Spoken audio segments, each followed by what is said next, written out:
All right, hello, and welcome back to Real Seekers. I'm your host, Dale, the Real Seeker. And today we're following up from yesterday's great show with another awesome special treat. I've brought on board Michael Kowalski. Hey, Michael, I did. welcome to the show there. Welcome. I think Oh, it's your first time on the show, isn't it? it certainly is. Awesome, awesome. Yes, and also joining me from yesterday's show as my co-host, Teddy Pappas is back. Hey, Teddy. Hello, how are y'all? I'm good. I'm good.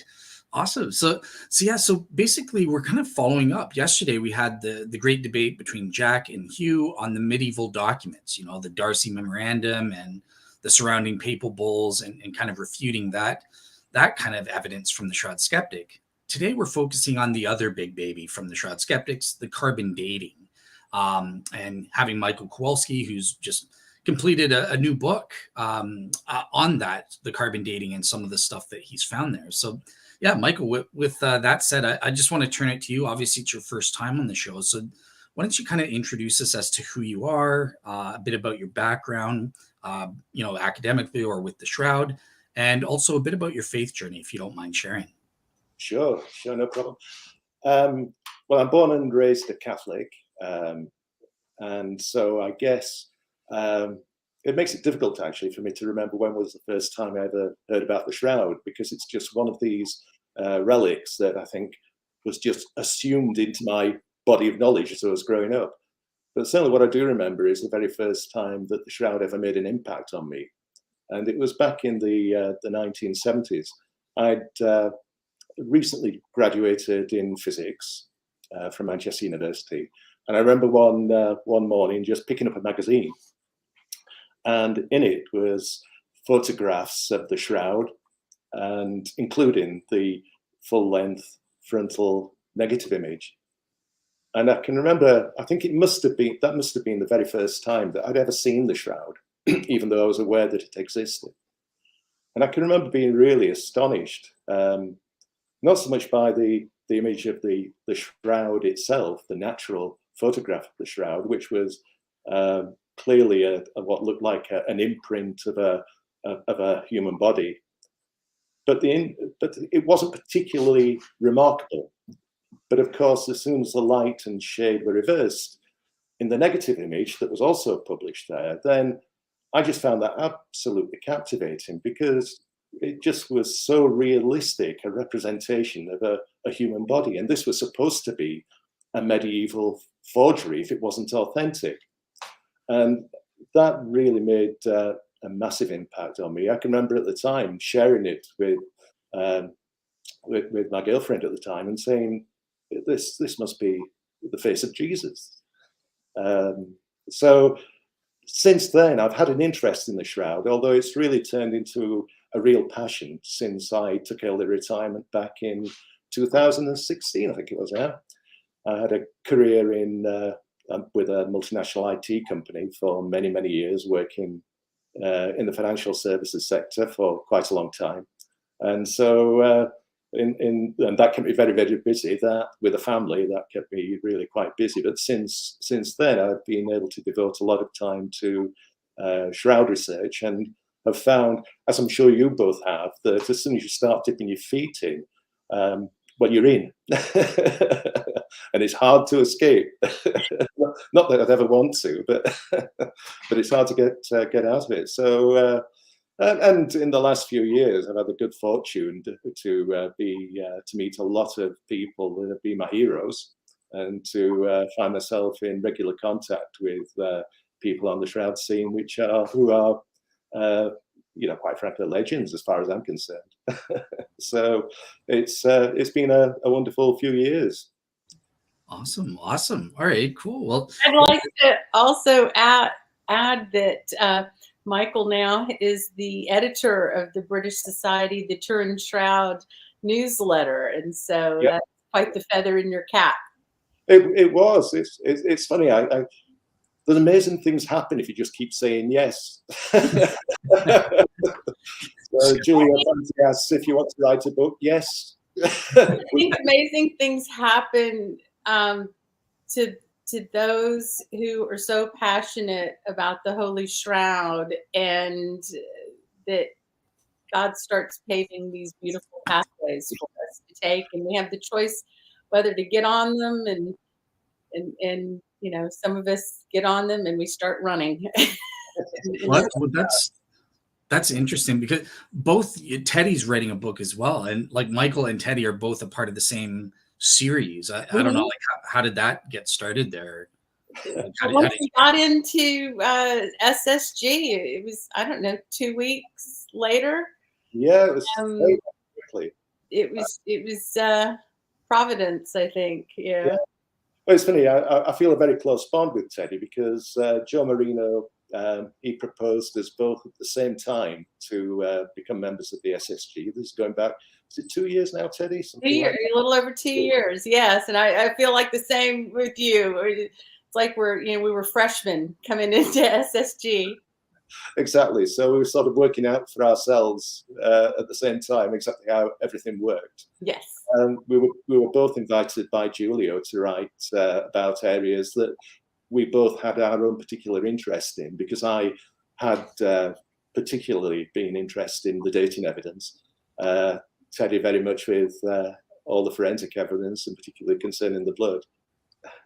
And you know what's so strange is that I had started researching. Dale knows about it from when we knew each other from Skeptics and Seekers, the podcast. But I had started independently working on the blood evidence, and I was thinking about writing either a book or a really long paper. And that was funny that Julia was the one that suggested the blood. And I at first thought that it was because he saw me on SSG talking a lot about the blood. But I later asked him, because I was curious if that was the reason why. And he said, no, he wanted somebody to write about the blood. And so, what a confluence of events there. I don't think that's a coincidence.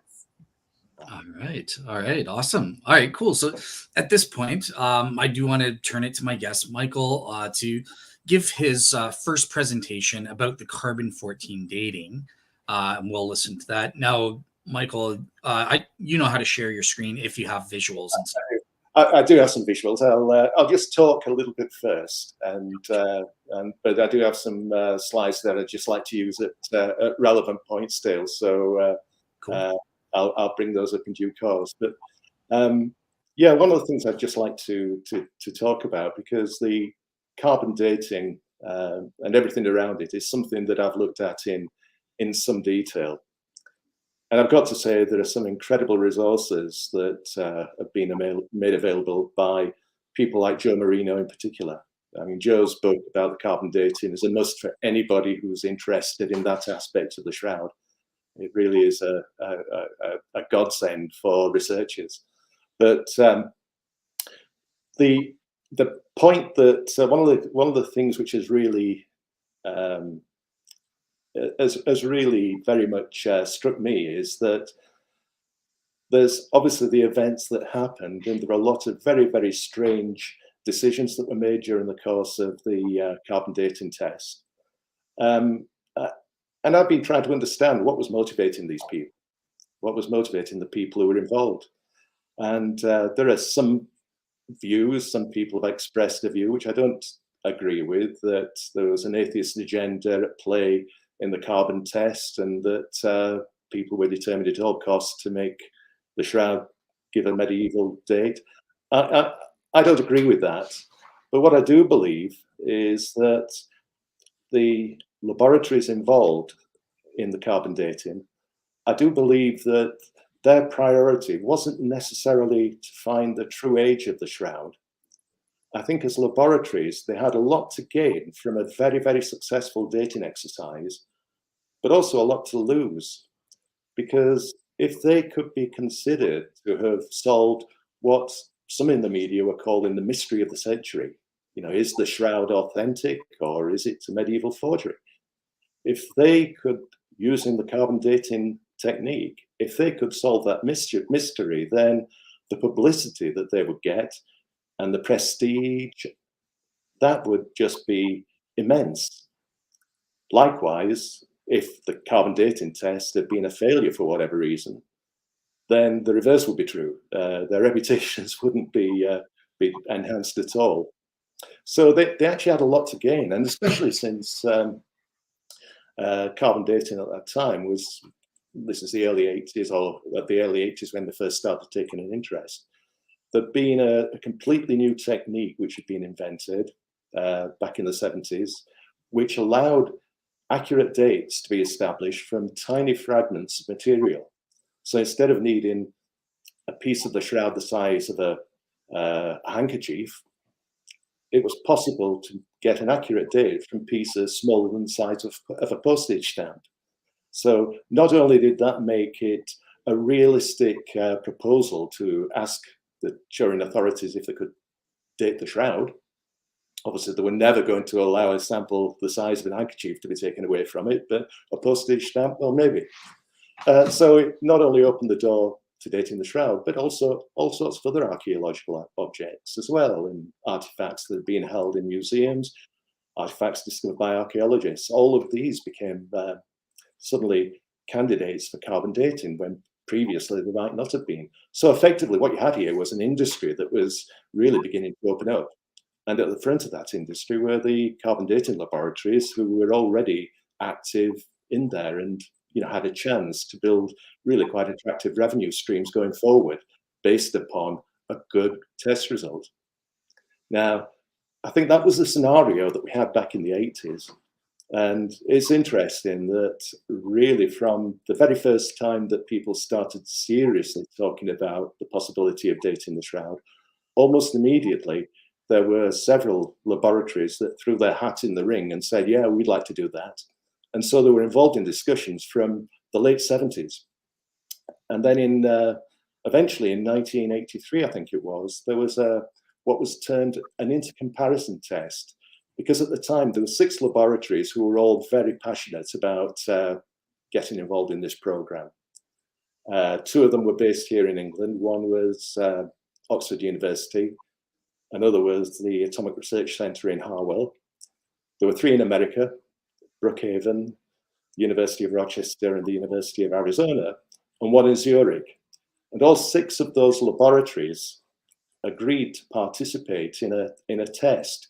I think it was something they organized themselves, but they wanted to be able to show that carbon dating was something that was really quite reliable and accurate. And also they wanted to be able to test out, I'm sure, each other against other laboratories to see how accurate they were. So they organized this test, and they invited Michael Tyke from the British Museum to oversee it and manage it. So in effect, it was almost a dry run for what turned out to be the carbon dating that took place in 1988, with Michael Tyke leading it and laboratories participating. Now, what happened in that test, I think, is interesting and is perhaps relevant to some of the decisions that were made later, because they actually dated 3 different samples. The first one was a piece of linen, Egyptian linen, dating from 3000 BC. 5 of the 6 laboratories got a date that was reasonably accurate. The 6th got a date that was over 1,000 years out. The second piece of cloth that they dated was a piece of Peruvian cotton, and this dated from 1200 AD. And in that instance, all 6 laboratories, they arrived at incorrect results. They were between 200 and 400 years out, not really very close at all to the real date. And then the final test was another piece of Peruvian cotton. This one dated between 800 and 1200 AD. And in that instance, 5 of the 6 laboratories got a date that was within that range. But the 6th, again, was 1,000 years out. Now, I don't know what your views are about that test, but I don't think you could really call that as that series of tests a glowing endorsement for radiocarbon dating. Obviously, there were some lessons to be learned there.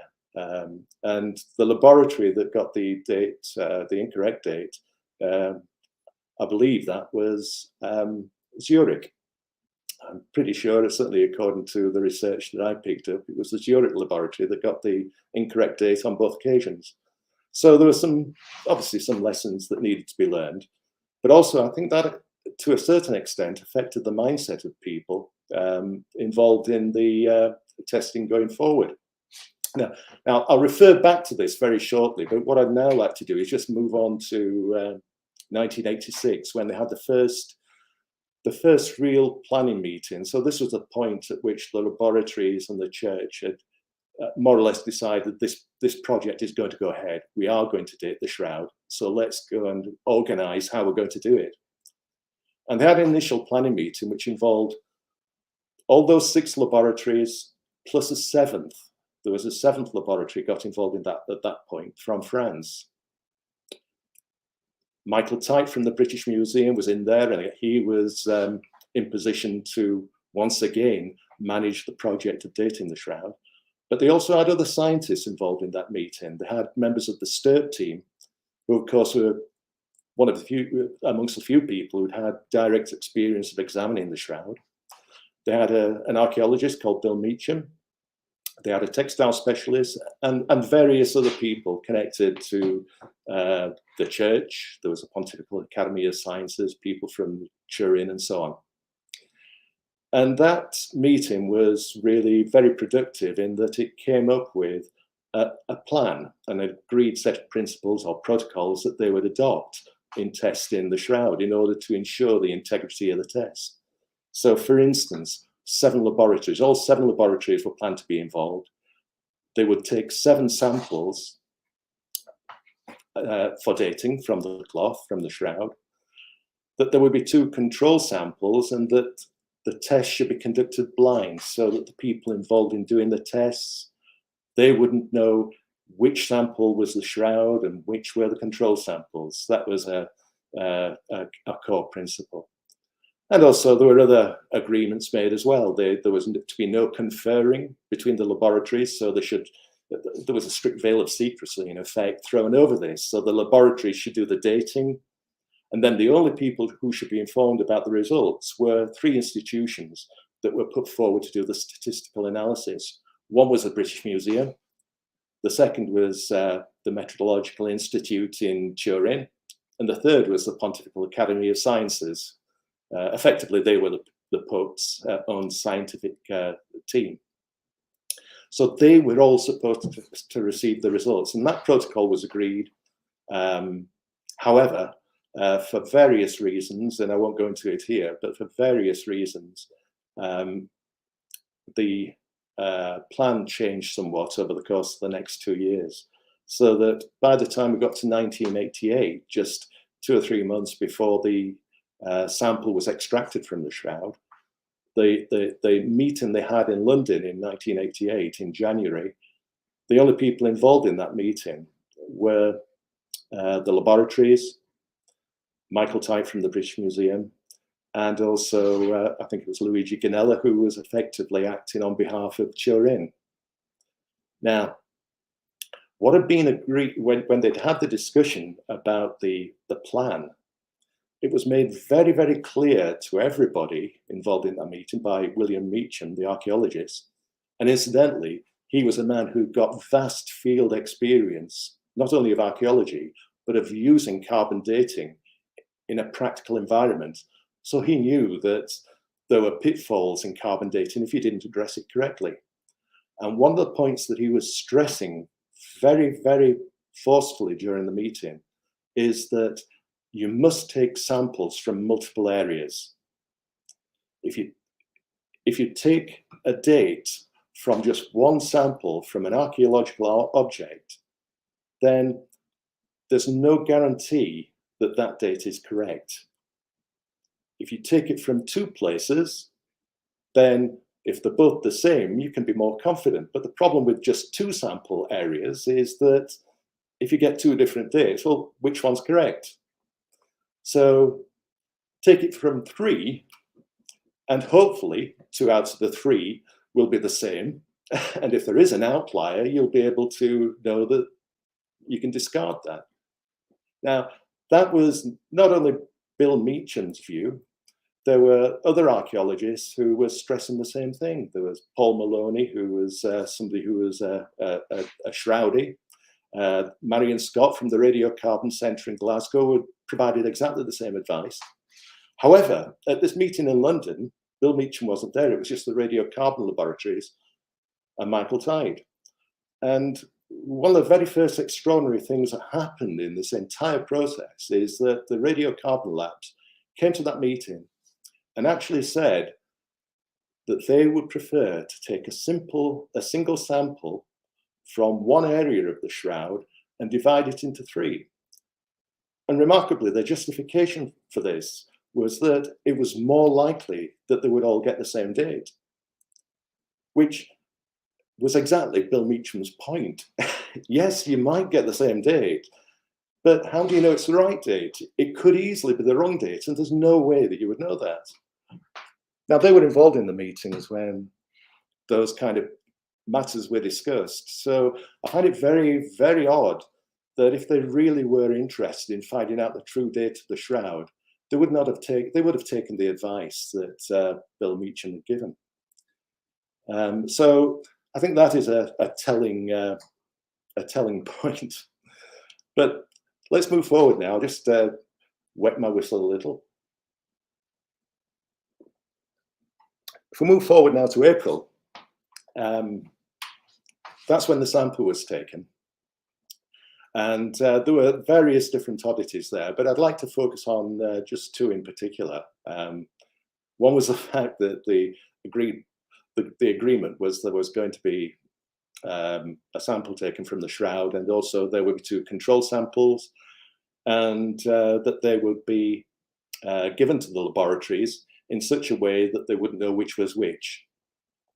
And canisters had been prepared to take the shroud and 2 control samples.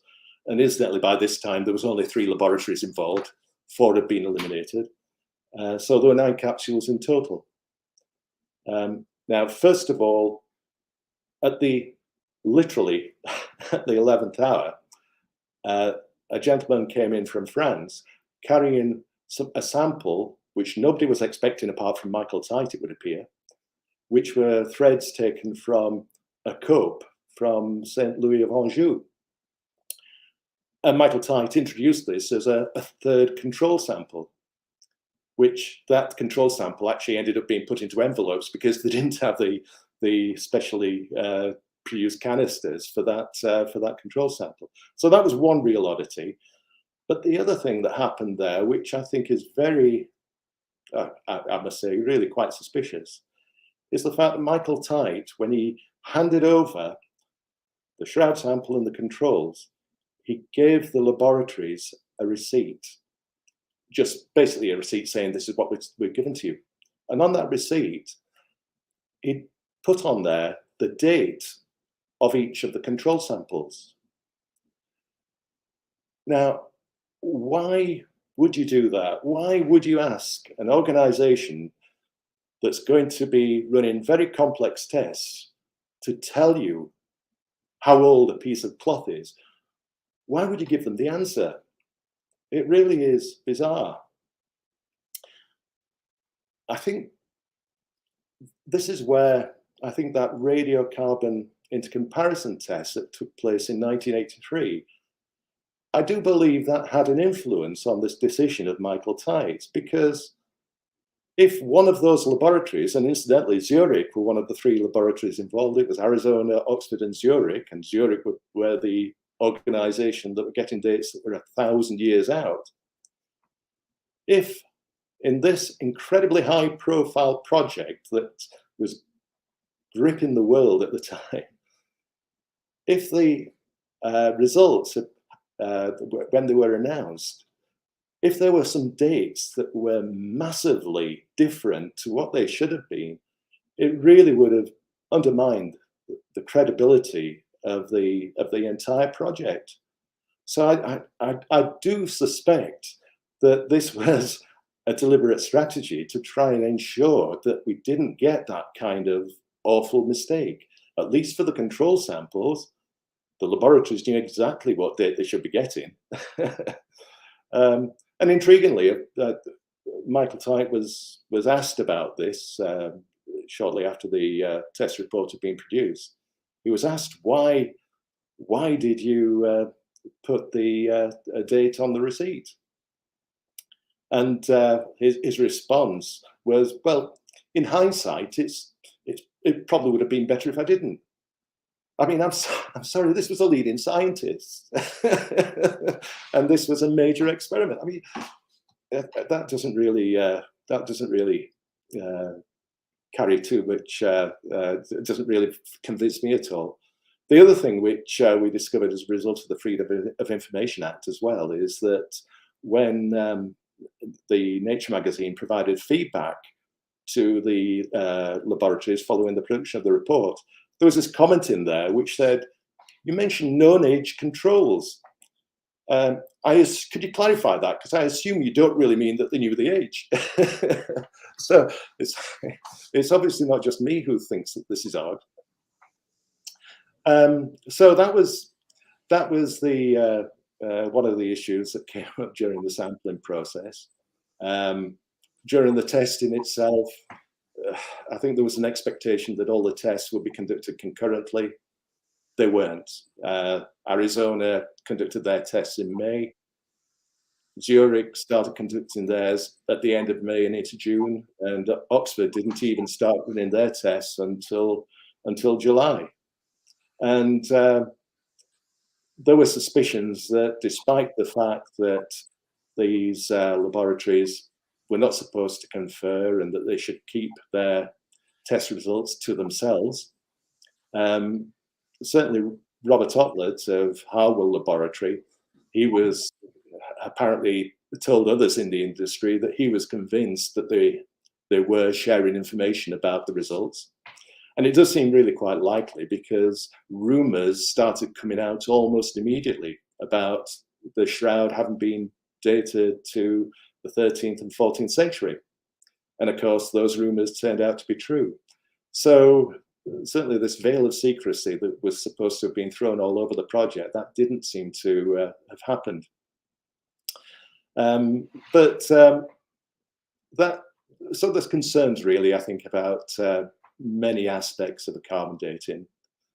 But I think when we get to the results and the analysis of the results, that's where it gets really particularly interesting.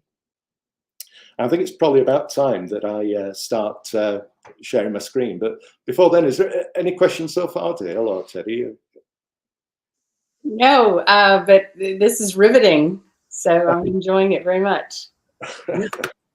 So I did write down some questions, but did you want me to wait until after you finish your whole presentation, or it's up to you as the guest what you'd like? Well, I was hoping I might just be able to get another drink, actually. Well,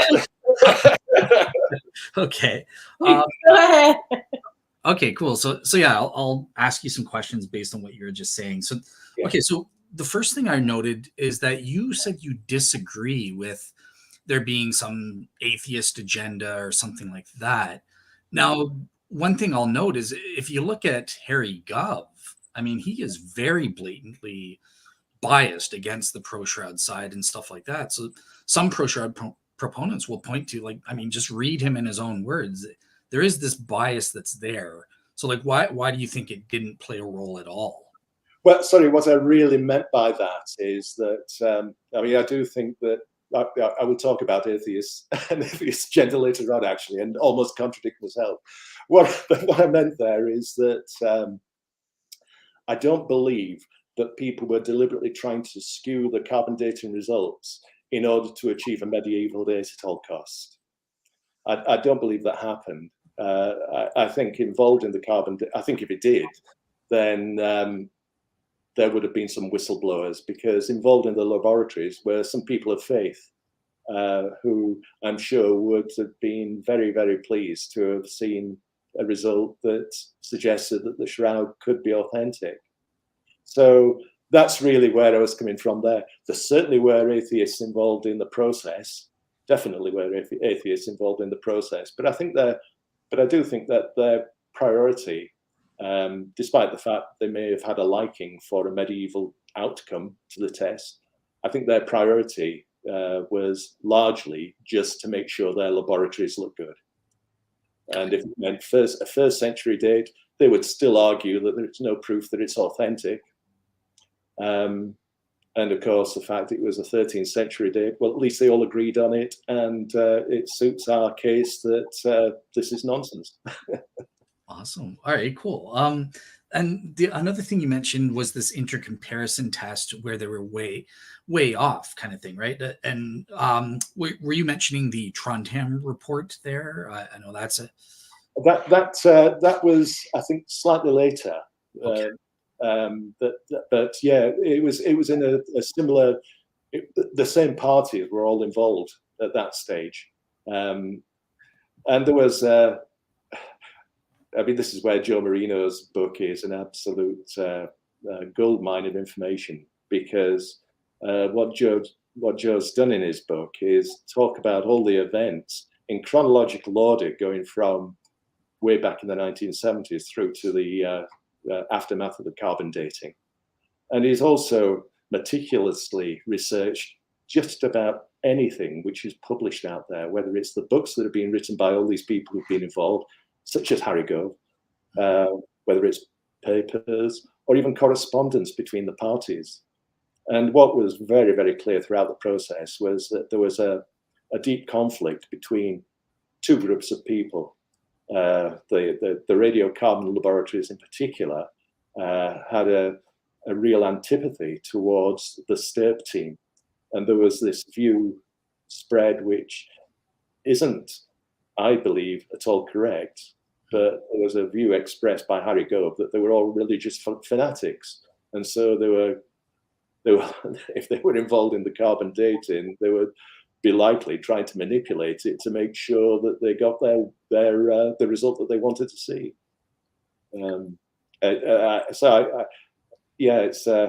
But certainly there was a lot going on at the time, and the radiocarbon laboratories were certainly collaborating very closely with each other to try and get into the action of testing the shroud, of dating the shroud.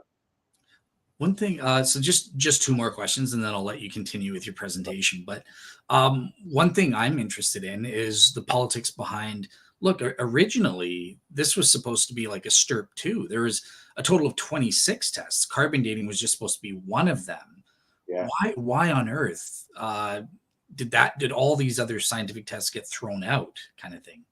Yeah, that's very true. And in fact, I think Cardinal Ratzinger, as he was, who later became Pope Benedict, he actually approved that series of 25, 26 tests by STIRP. You're absolutely right. It was positioned that carbon dating was one of many tests.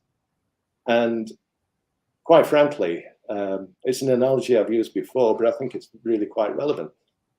I mean, that approach made absolute sense to anyone involved in this work, I think, because I think a useful analogy is if I'm ill, let's say I've got something which is really maybe some quite serious symptoms. Let's say I have a pain in the abdomen or something like that. I will go to a doctor, and the doctor hopefully he'll talk to me about the symptoms. He'll do certain tests, and then I would expect that unless he comes up with a diagnosis immediately, he'll probably want to get blood tests. He'll want to get maybe a scan or an X-ray, and then when that information comes back, he'll be able to make an assessment based upon all the information he's gathered, and can then present me with an informed diagnosis. Now, what we have here with the carbon dating, because normally radiocarbon laboratories, they're not archaeologists. What you'd normally get is somebody like a Bill Meacham going out into the field, looking at finding an archaeological object that maybe should be a candidate for carbon dating. He's already established a context for this object, so he knows a lot about the site, he knows what it was found with. And he'll send that off to a radiocarbon laboratory. They're not interested really in the archaeology.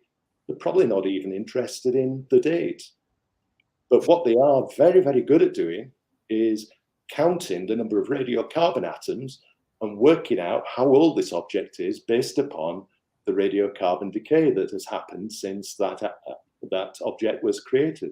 Mm-hmm. So That's what radiocarbon laboratories do. That's the bit that they do. What happened here, and that was the context that was set up by STIRP when they put forward their proposal. It's one of many tests. What happened here is that the radiocarbon laboratories were the only players in the game at the end of this. It was the only test in town.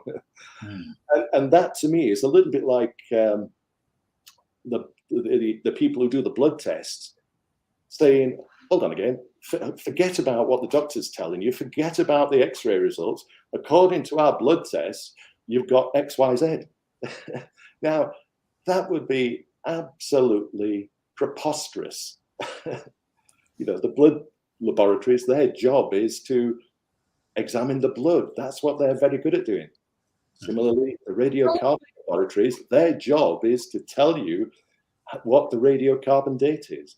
But that isn't everything as far as evidence is concerned. Sorry, Sadie. I was just going to say that it's their just by plugging in data and finding out the answer, it's one of the downfalls of you know, with artificial intelligence and things like that. It's the removal of human judgment to look at what's being examined and to see, well, there may be other factors that, you know, sure, the calculation is right, but if you've got issues like contamination or other things, you don't know whether your results are an outlier or not. And that's one of the beautiful things, like with Bill Meacham, where he talks about, you know, in the setting of being on an archaeological dig, if you find that, let's say, a piece of pottery or whatever is found in an area where you can pretty much tell by all of the environment and the surroundings what period of time this comes from, and you get some wacky, you know, radiocarbon dating for one piece that's there, which clearly should have the same date by all sense of reason, then you know that there's something going wrong. And maybe we don't understand what's going wrong, but that doesn't mean that something's not, you know, missing from the equation. Yeah. And certainly at the time that they were planning these tests, I think Bill Meacham was on record as saying he'd taken part in something like over 100 radiocarbon tests, and something like 30% of the results were questionable, based upon all the other evidence that was available. So yeah, it's not an exact science. No, and I did think of another question to ask. You know, everybody, we always hear. I remember I took a class in physical anthropology in college, and one of the things they were hammering was, you know, radiocarbon dating. It's the gold standard, you know, in science and dating, and that may still be true. And I'm not trying to be anti-science when I say this, but, you know, there are some issues in terms of scientific questions, in terms of the rate of decay, and it's a big presumption that throughout history that things decay at the same rate. But it also just brings me to the issue of science in terms of what you were talking about earlier with control samples, and that's such a big thing. And of course, the gold standard when testing is done is to have blind testing, double blind testing. And, you know, as you were explaining, that did not happen here. But I started thinking about just what we did the podcast about yesterday regarding the Darcy memo, the infamous Darcy memo.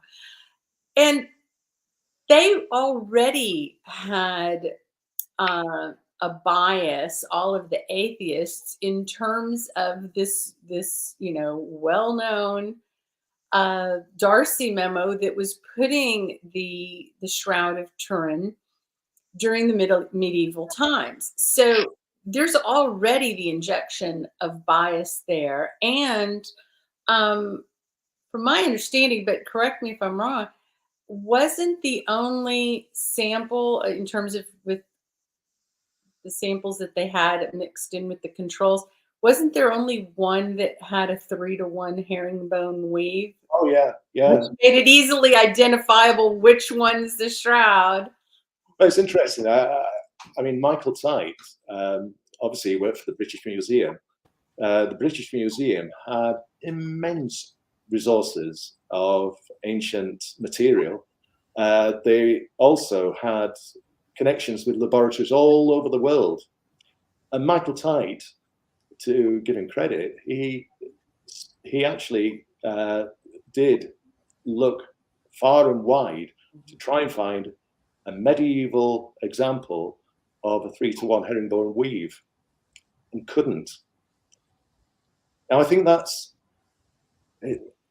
does sort of seem to suggest to me that it isn't really clearly obvious that the shroud was a medieval forgery. The shroud fabric came from the medieval times. There's no question it's high quality cloth, and there's no question that it was produced by highly skilled weavers. But it doesn't seem that there were many of them in the who made that kind of cloth, and certainly made it to last. Speaks to its rarity. I mean, given all of the access and the connections that he had to get ancient cloth with 3-to-1 herringbone weave, so it wouldn't be obvious which one is the shroud. The fact that he couldn't find one, it just speaks to the exquisiteness of this cloth, especially during the 1st century, and that feeds in with it being a lovely, exquisite, expensive cloth that Joseph of Arimathea got in order to bury Jesus, and that he had the financial wherewithal to afford such a cloth. So I think it all just kind of beautifully feeds into the truth of what we believe about the shroud. Yeah. All right, cool. So I'm going to jump in. Just one last question, because I know Michael has more to his presentation that he wants to do. So just one last quick question, and then we'll get straight back to it. But one thing I wanted to ask you about, again, here regarding the politics is, from my understanding, there have been certain theories trying to say that, well, look, they didn't follow procedure. They took the samples off camera into a little back room, and there's talk that maybe they swapped out one of the samples or added in a medieval sample. What's your take on something like that? It is interesting. I mean, everything else was filmed. There was a video record of every single part of the process taking place over hours when the sample was removed, apart from when they put them into the containers.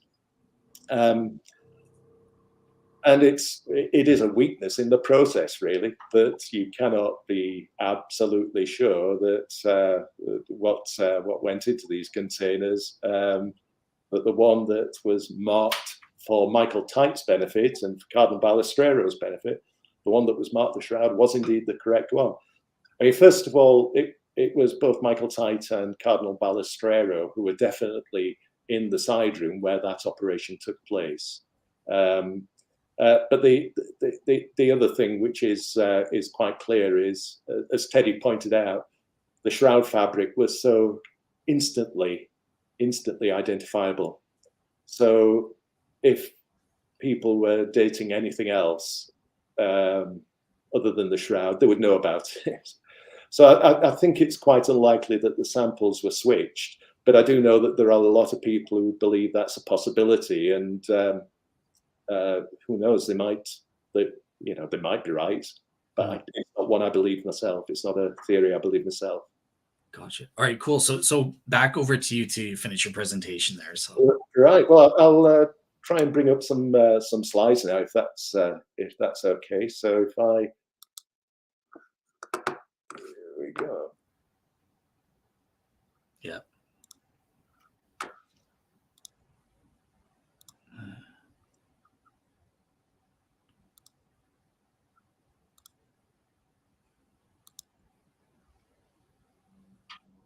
now.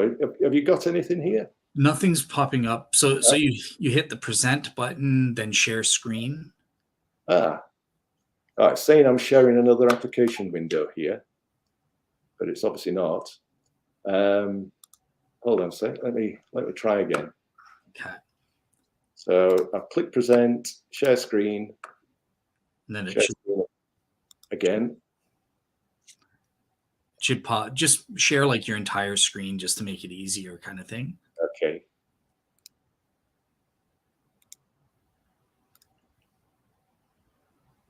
Now nothing's happening here.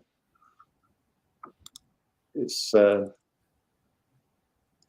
you so you've clicked present and then share screen, and then it pops up the little box, choose what to share. yeah, I'm clicking share screen on the little box, but well, click so when you go to entire screen, yeah, then you have to click the image, just like highlight the image and then click share. yeah, nothing's coming up when I click share screen. There's nothing now coming up. Oh, hold on a sec. There's something down here. Yes, I've got something that says I'm sharing another application. Well, if that's true, is there a button that says stop sharing? Yeah, there is. I'll try again. Yeah. Share screen, share screen. I'll allow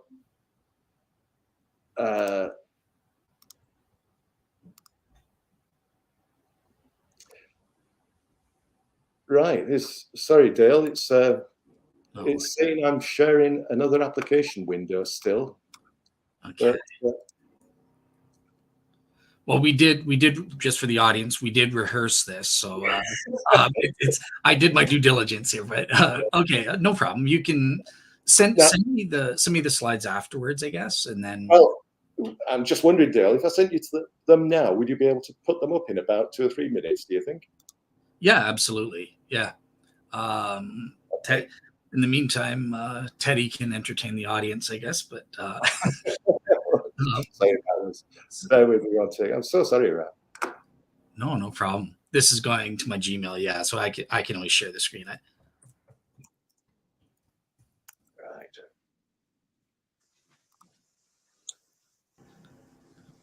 Well, as I entertain the audience, I'll mention how I find it.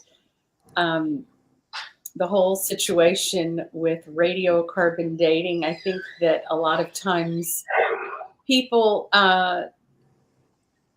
sometimes there's the debunkers with things, and then sometimes you debunk the debunkers. And it's important for people, because I think a lot of times people just have this glorified view of the accuracy of radiocarbon dating, and they're not aware of some of the limitations of it. And I find that I had about 2 years ago, I was looking on Beta Analytics website, and they're the largest radiocarbon dating company in the world. And I was just pleasantly surprised. I mean, I was doing a little bit of a victory dance, I think, at the time, but to discover that that it said that when radiocarbon dating textiles, that it's important that it's part of a multidisciplinary process.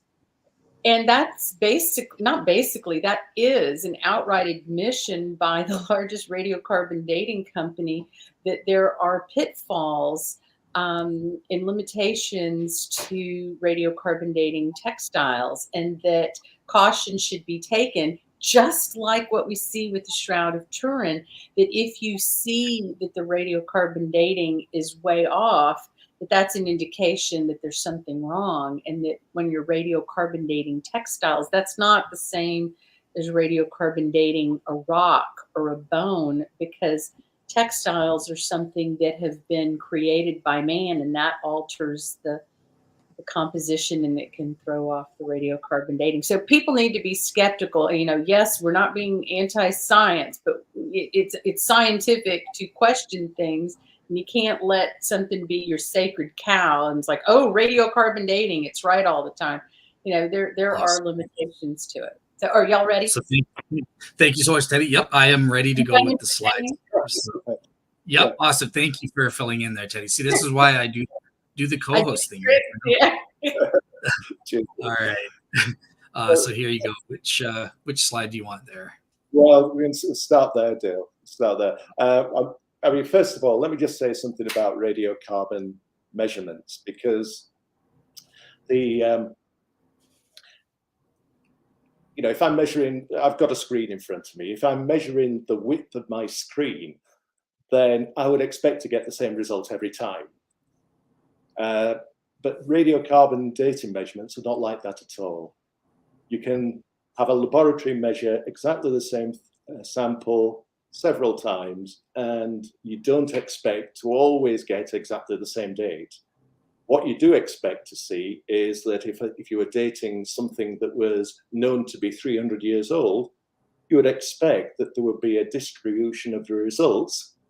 Some would be less than 300 years old, some would be more than 300 years old, but they should be roughly centered about the true date. That's what you would expect when you're using radiocarbon dating. And so with the Shroud, what you would expect to get is you've got 3 laboratories. They're all taking dating measurements from tiny samples that were taken from exactly the same corner of the Shroud, all adjacent to each other. So very much the same fabric. What you would expect to see is a spread of measurements across all 3 laboratories. Now, what I've done here is I've just plotted the dates or the radiocarbon age that was given for the measurements taken by Arizona, Zurich, and Oxford. And these are in like before present, where present is 1950, right? So it's 1950 minus 800 or 700 years. Is that right? Yeah. Okay. So what we've got there is 4 measurements from Arizona, the red circles, the 5 measurements from Zurich, which are the green ones, and 3 measurements from Oxford. These are the actual measurements that they made. Now, as you can see there, it doesn't look particularly random. The measurements made by Arizona are the most recent dates. The ones from Oxford, they had dates which were far older than those made by Arizona and significantly older than those made by Zurich. So it doesn't seem to be a random spread. And in fact, if you move on to the next slide, if you would. Thanks, Sue.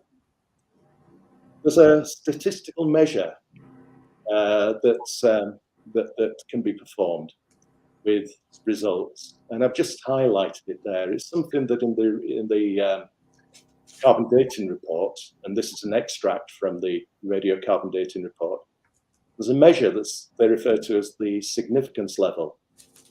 And what this refers to, what this significance level indicates, is it's a calculation of how likely it is that the spread of measurements that have been obtained was the result of random measurement errors alone. So the example I gave earlier, where I said, if you date an item which is 300 years old, you should have some dates below, some above, but they should be centered on 300. Those are random measurement errors. Now, what this is telling us is there's only a 5% chance that the Shroud dating measurements, that spread of measurements, was the result of random measurement errors alone, which means that there must be a 95% chance that there is some kind of systematic error that is skewing the results. Now, when you look at those results that I showed, obviously the Oxford ones are much older than Arizona. So you might think, well, maybe there was something wrong with the Oxford equipment. perhaps it wasn't calibrated correctly. So for instance, if I have 3 weighing scales, and if one of the weighing scales always gives me a higher reading, a heavier weight than every other one, then I know that obviously there's something wrong with that set of scales. However, Oxford didn't always give the oldest result. If there was a problem with the Oxford laboratory whereby their equipment was calibrated incorrectly, and that's why their results were older than the rest, then you'd expect to see that with all the control samples, and that isn't what happened. And the other point I would make about this significance level figure is that it is a statistical test, and usually it's used to determine whether or not the test is actually correct, whether or not the overall test can be trusted. And if that value is less than a particular threshold, and that threshold is usually 5%, it's less than that, then statisticians will normally say we cannot trust these measurements. Now, clearly, what we've got here is a significance level value of 5%, which is bang on the threshold. However, when we look at all the other significance level values, and you notice there, we've got 90, 50, and 30, much higher, they're all round numbers. So it does make you wonder, well, what was the real number before it was rounded? If you go on to the next slide, Dale. Oh, may I ask you a quick question? With the significance level that you point to, is that the same as what they say is the chi-squared test, that it failed for reliability? Their own testing showed that it wasn't reliable? In effect, it is the chi-squared test, and there is a chi-squared value above that. The chi-squared test is it's effectively doing the same test, but just it gives a different value. So in fact, what happens is the significance level value is derived from the chi-squared value. Oh, okay, gotcha.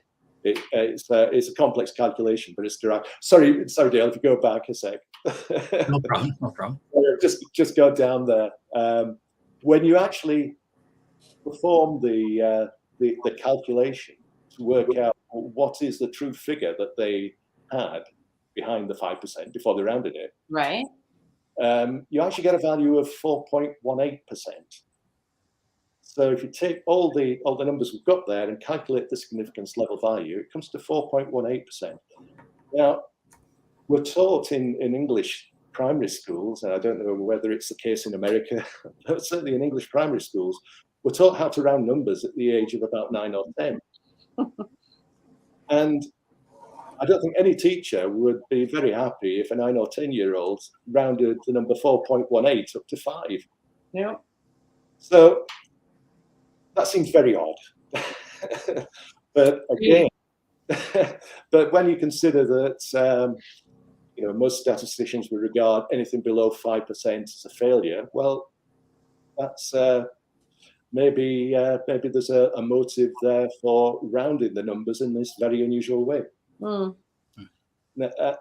And there's another point which I'll come on to now. So if you could go on to the next slide, Dale, there are all sorts of other questions that arise from the radiocarbon dating report.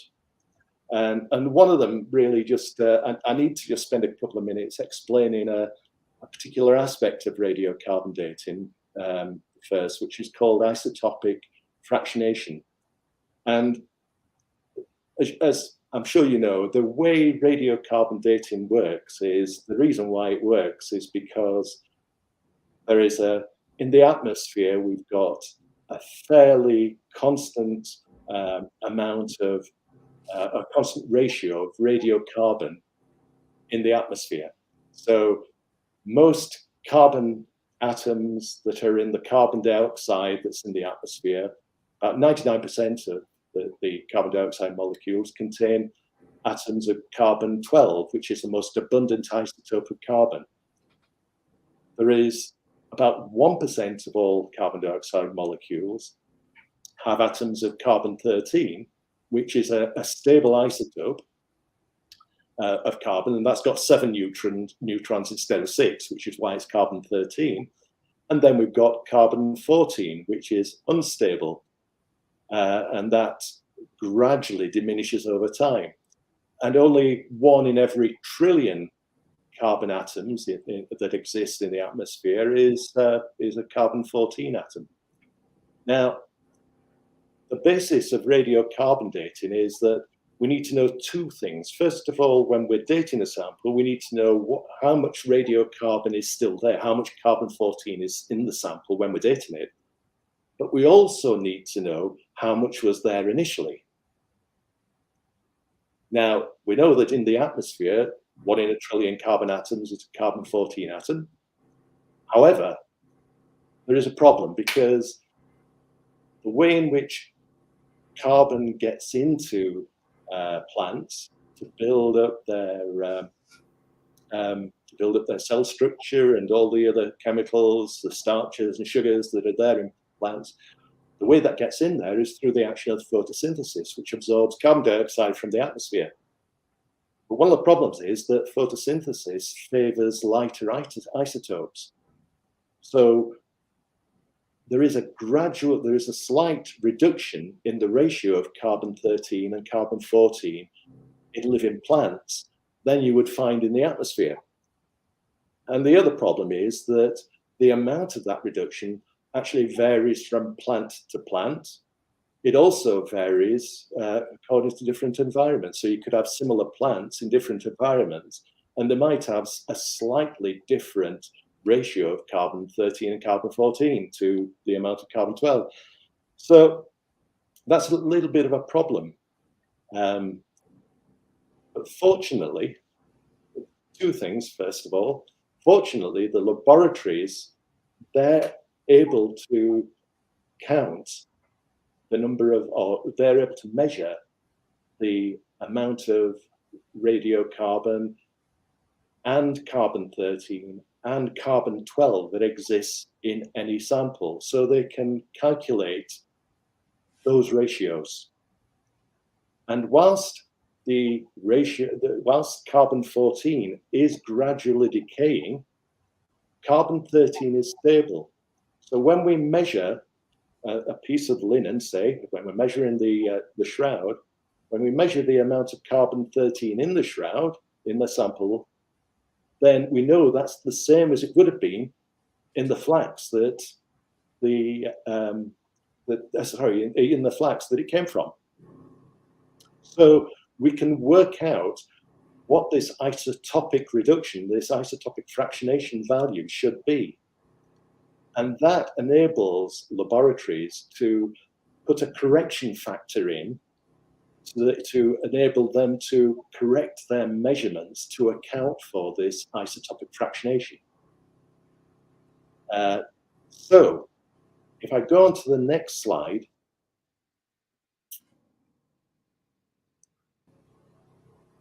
now helpfully, if in the test report that was published following the carbon dating, they actually publish this correction factor, which is called delta 13C, but don't worry too much about that nomenclature. But they publish the value of that correction factor in the test report. And Dale, if you go on to the next slide, because this one is difficult to see. So I've extracted the key values from here. So all the laboratories were obtaining their own correction factor, their own isotopic fractionization values, or their own delta 13C values. Now, if you look at those values, there are a few things that stand out and a few things that are very odd.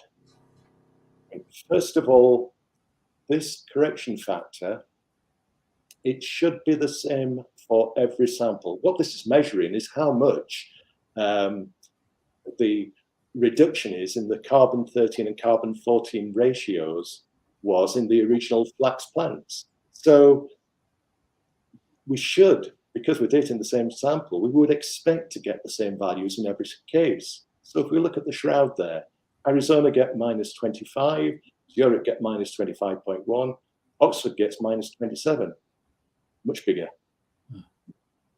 You look along all the Arizona values, they're all different.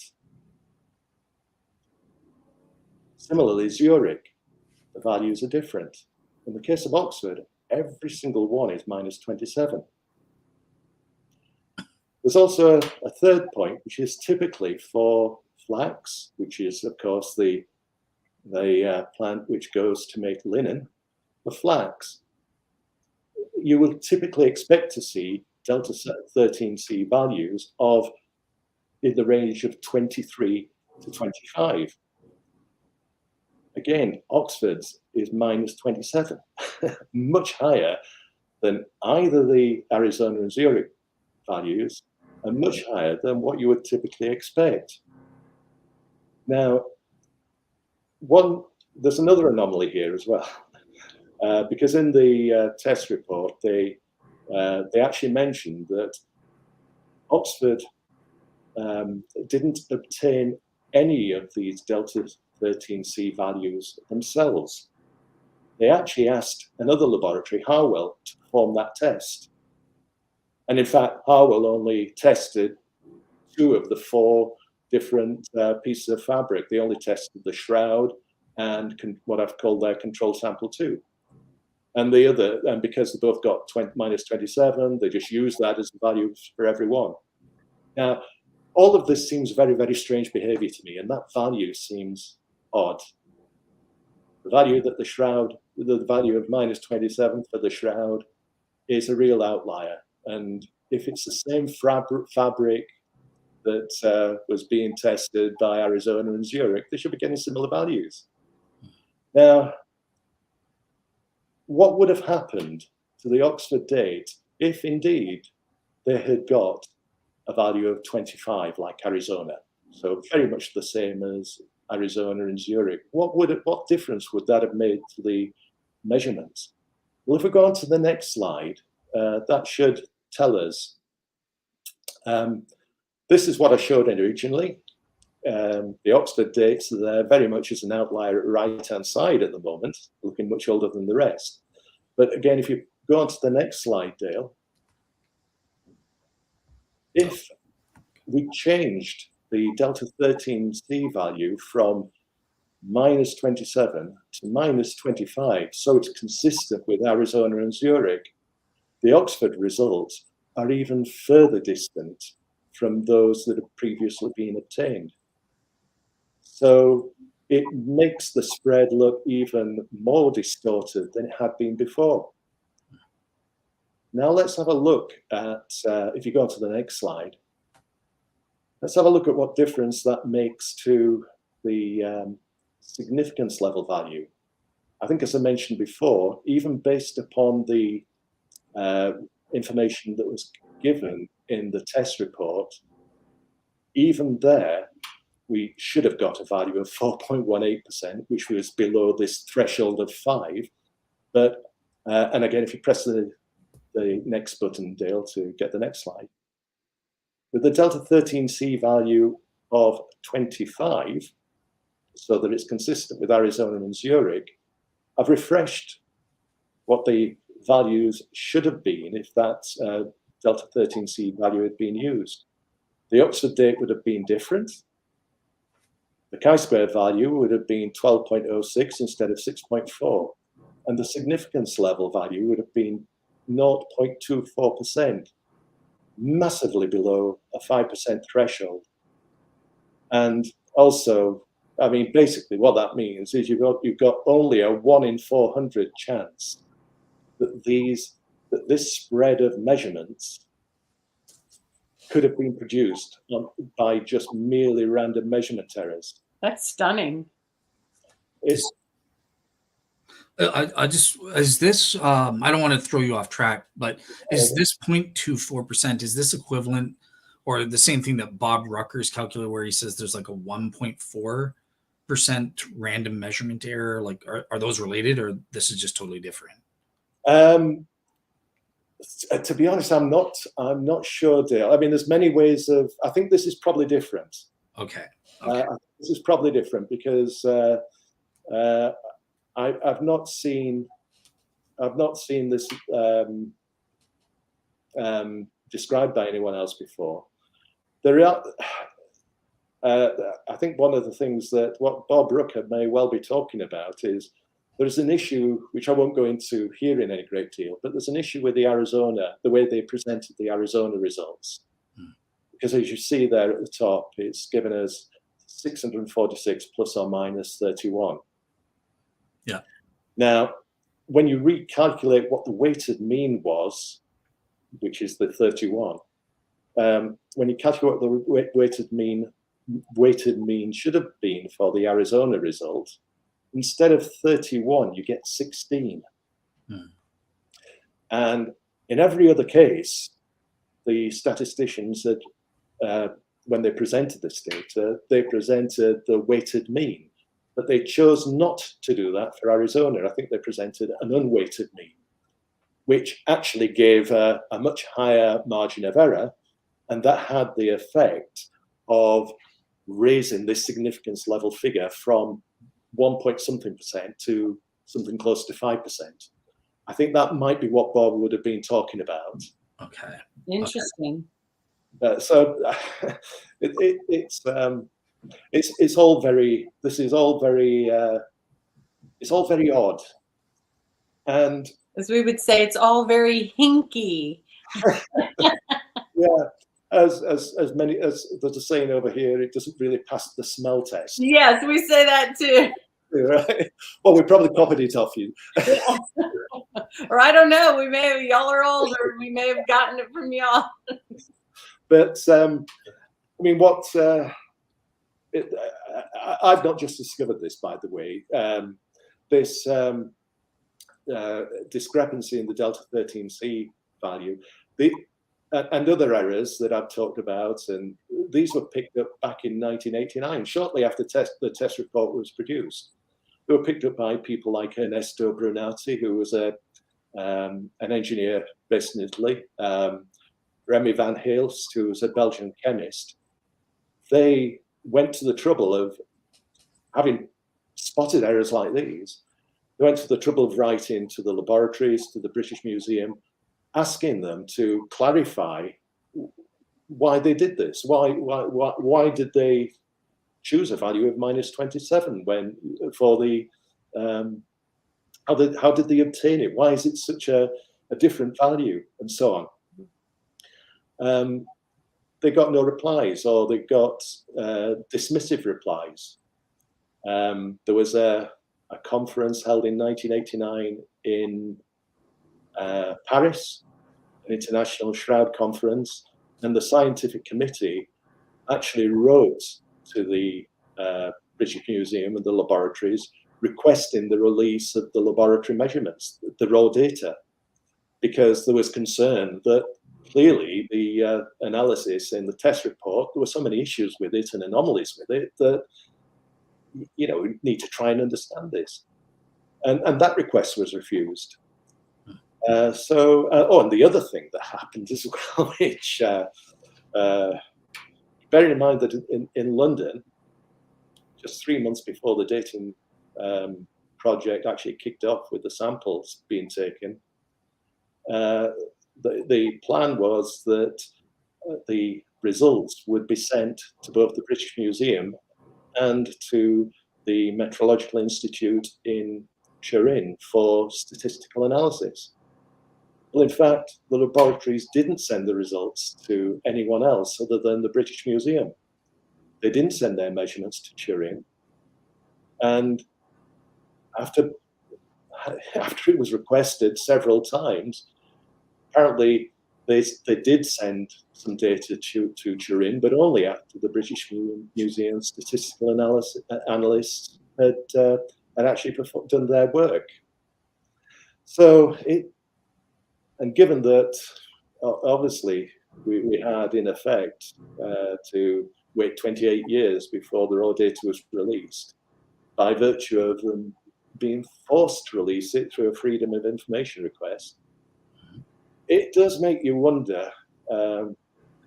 It does make you wonder whether this was indeed a a cover-up, a deliberate attempt to cover things up.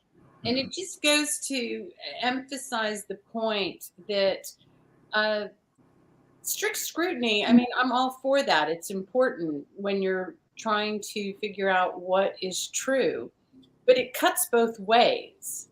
And it should be applied to both positions, not just ones that are, favorable to or that are held by Christians. It's like, well, the skeptics, their positions need to be scrutinized as well. And I feel that sometimes Christians frequently just, skeptics will make claims and they'll, a lot of times they're very strong assertions and they're not backed by anything. Yeah. And we fail to ask the vital question, which is, well, what is your basis for thinking that? They ask us that all the time, and that's a fair question to ask.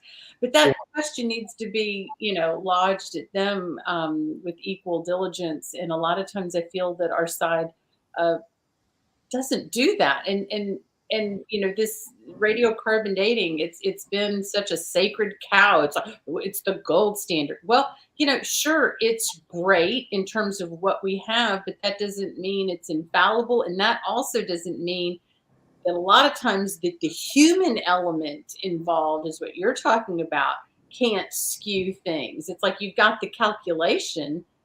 Yeah. It's just, a matter of plugging in numbers, but there's a human element always in everything that's done. So this is fascinating.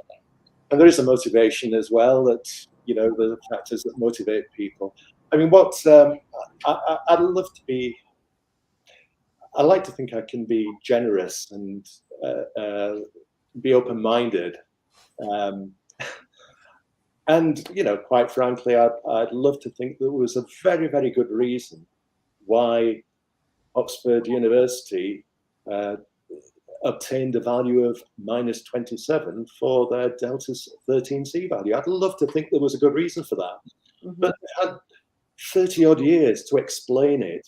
They've been asked several times to explain it and they refused. Mm-hmm. So, quite frankly, I think the most likely answer is that it was a convenient measure to try to get them to have a result that was closer to those obtained by Arizona and Oxford, and didn't force them to have a press conference where they held their hands up and said, look, I'm sorry, I know you've been waiting for this result for 10 years since we first started talking about it, but we can't agree on the results. And in fact, the reason why we can't agree on the results is that there is a systematic error in the data. It's not due to the labs being, the laboratory equipment being incorrect.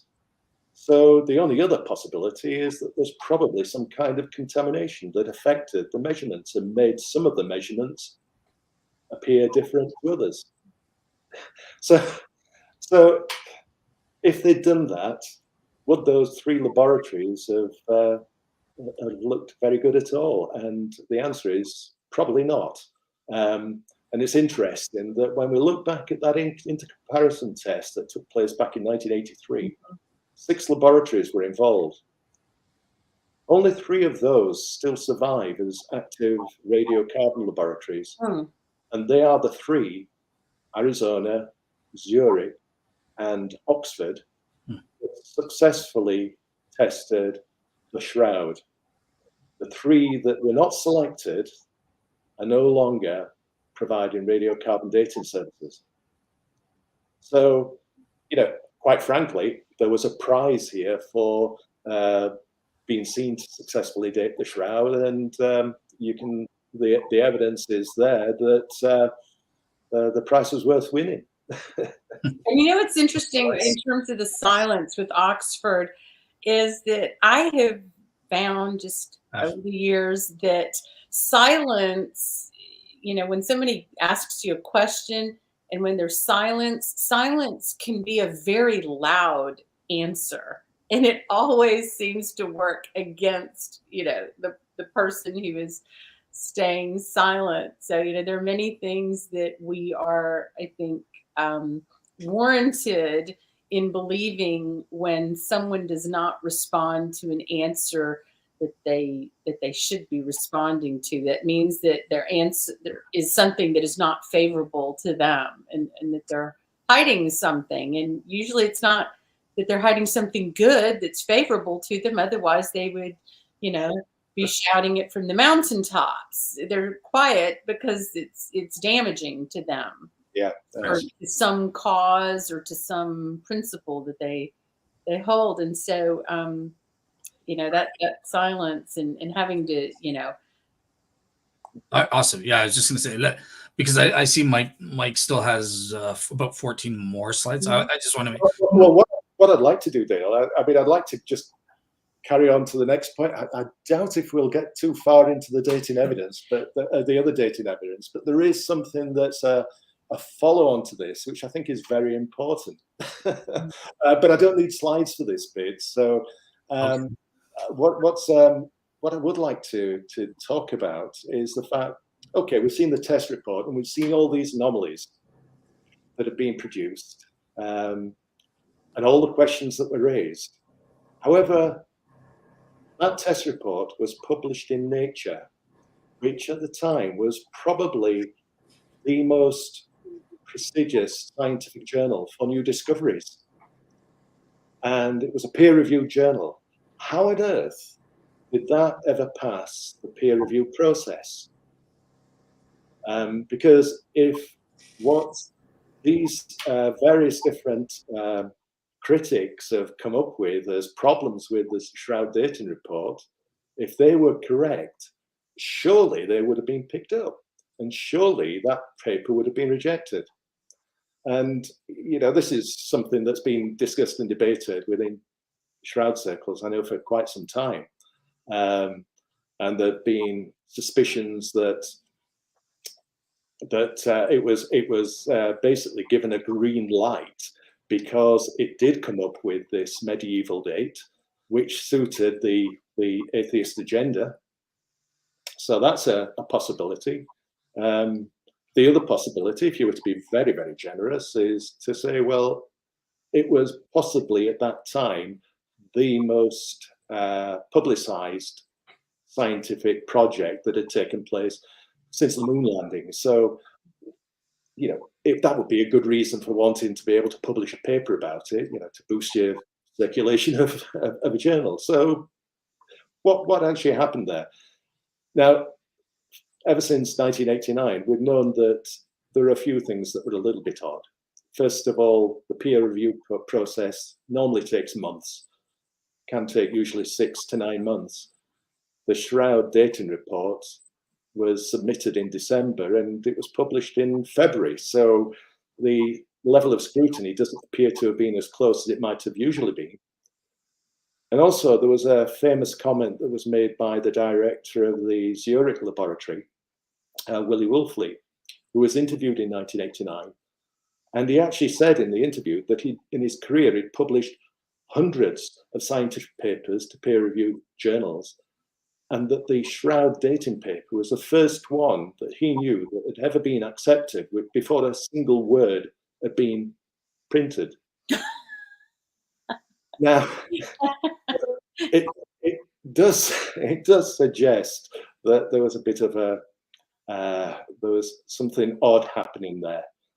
Little We're talking about this for a minute, for a few minutes actually, because sometimes information just comes to you. You're not looking for it, but sometimes it just comes to you, and it leads you down a path, and then you find something out that at the end of it you think, oh my goodness me, people need to know about this. And that's really something that started for me just under a year ago, because around Easter last year I tuned into a radio program just for one reason, and that was because there were a couple of BSTS members who were going to be talking on the radio program. It was about the resurrection, and David Rolfe was going to be talking about the Shroud, And there was another member called Peter Wadhams who was on the show. He was being interviewed. But there was a third person who was interviewed for the show, who was a man called Professor Sir Colin Humphreys, who was a very interesting man. He was a material scientist. However, he was somebody who was a bit of an amateur Bible scholar. And in the past, he'd done some work. He's actually published some books as well, which are very interesting books. But in the past, he'd done some work with an astrophysicist called Graham Waddington to calculate the exact date of the crucifixion. And what he'd done is they'd used Jewish and Roman historical texts. They'd used the New Testament accounts from the four Gospels.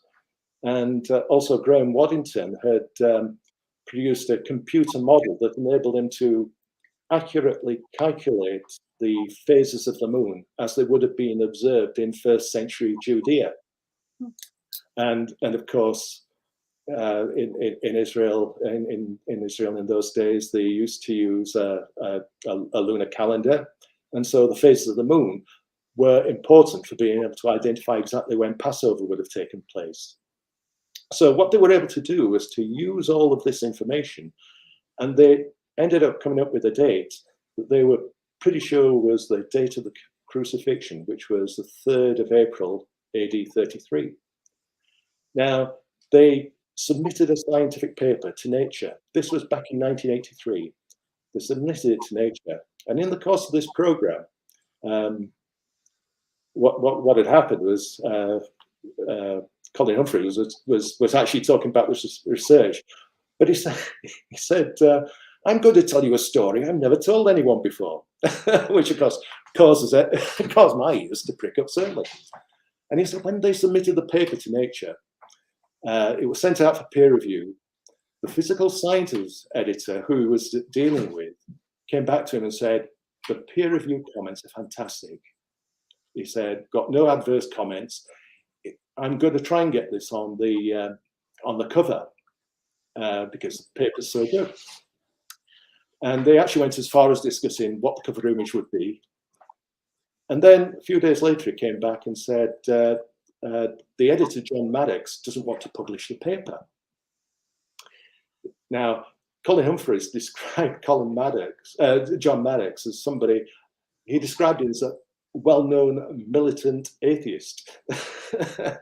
And eventually, John Maddox relented. He agreed to publish the paper, mainly because the peer review comments were so positive that it was hard to ignore. But after it had been published, he actually personally rang Colin Humphreys to say, we've had loads of correspondence which blow holes into your paper, and we're going to print it all in the next edition of Nature. So Colin Humphrey insisted on the right of reply, which he was given. And when he read the correspondence, there was nothing that was particularly difficult to answer. So he wrote his replies. It got sent back. Apparently, there was due to be 4 pages of correspondence and Colin Humphrey's replies, but none of it was printed. Oh. Apparently, it just really emphasized just how good the research had been. So rather than undermining the paper that had been produced by Colin Humphreys, it actually enhanced it. So now, first of all, when I heard that, the first thought was, John Maddox. Was he there when the radiocarbon data report was published? And sure enough, yes, he was. He was there in 1988. But the other thing about John Maddox, it was a name that was very, very familiar to me, because way back, I'd seen a documentary it was a BBC documentary that was part of a series called Heretics. And it's a documentary in which John Maddox featured, and in which he effectively completely ended up trashing the reputation of an eminent French immunologist called Jacques Benveniste.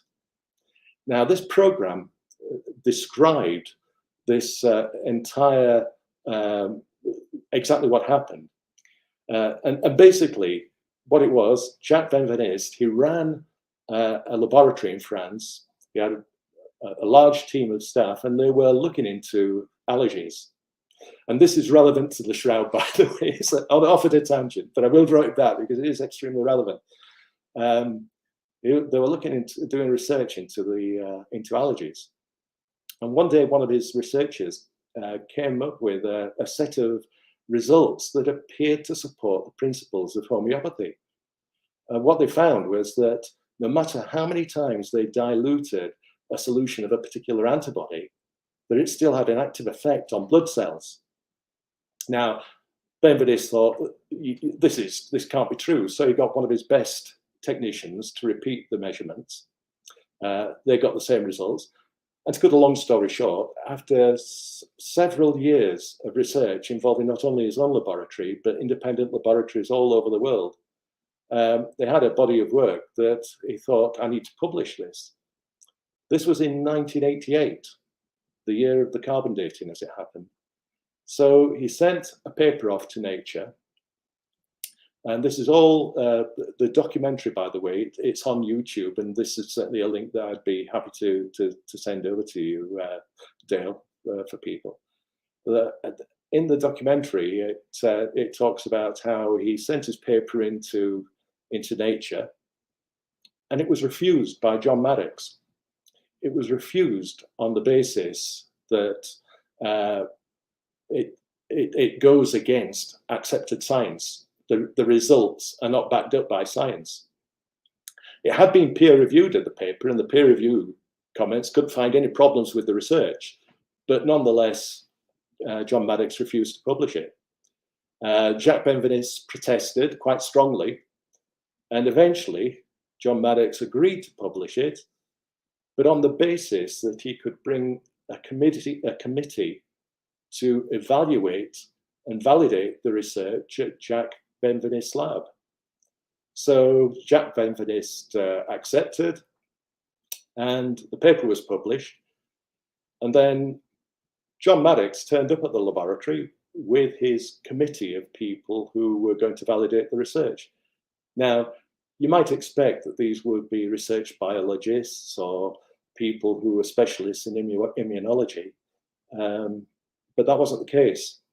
The people that John Maddox had brought along, one of them was a magician called James Randi, and the other was a chemist called Walter Stewart. Both of them had established reputations as fraudbusters. So they weren't particularly scientists with relevant experience. And during the course of they first of all talked to Benveniste and his staff about how they conducted the results, how they conducted their tests. And John Maddox actually talks about, John Maddox is interviewed in the program, and he talks about what happened. I mean, first of all, he mentioned that he had spoken to some colleagues in America who were concerned about scientific fraud. And that's one of the reasons why he was suspicious about the Benveniste test. But also, he mentioned that when they discussed the test, one of the reasons why they thought that this was not really worthy was because they were not conducting blind tests. Remember the shroud? The tests were not performed blind. So there was an opportunity for fraud there. Now, these colleagues in America, who were they? Well, what we do know is that James Randi was a founder member of an organization called the Committee for Skeptical Inquiry into Claims of Scientific Fraud. And both James Randi and John Maddox were made distinguished fellows of that organization. Now, the Committee for Skeptical Inquiry, they were founded in 1976, and shortly after founding it, I've got to read something here because it's an important quote. There, a guy called Lee Nesbitt, who was one of the founders, what he said is that the reason why they are keen to undermine claims of paranormal is that it's a very dangerous phenomenon, dangerous to science, dangerous to the basic fabric of our society. We feel it's the duty of the scientific community to show that these beliefs are utterly screwball. Now, of course, what is paranormal? What classifies as paranormal? Well, in 1987, one of the other members of the Committee for Skeptical Inquiry was somebody who was a familiar name, Carl Sagan, famous author and scientist. He was part of that committee.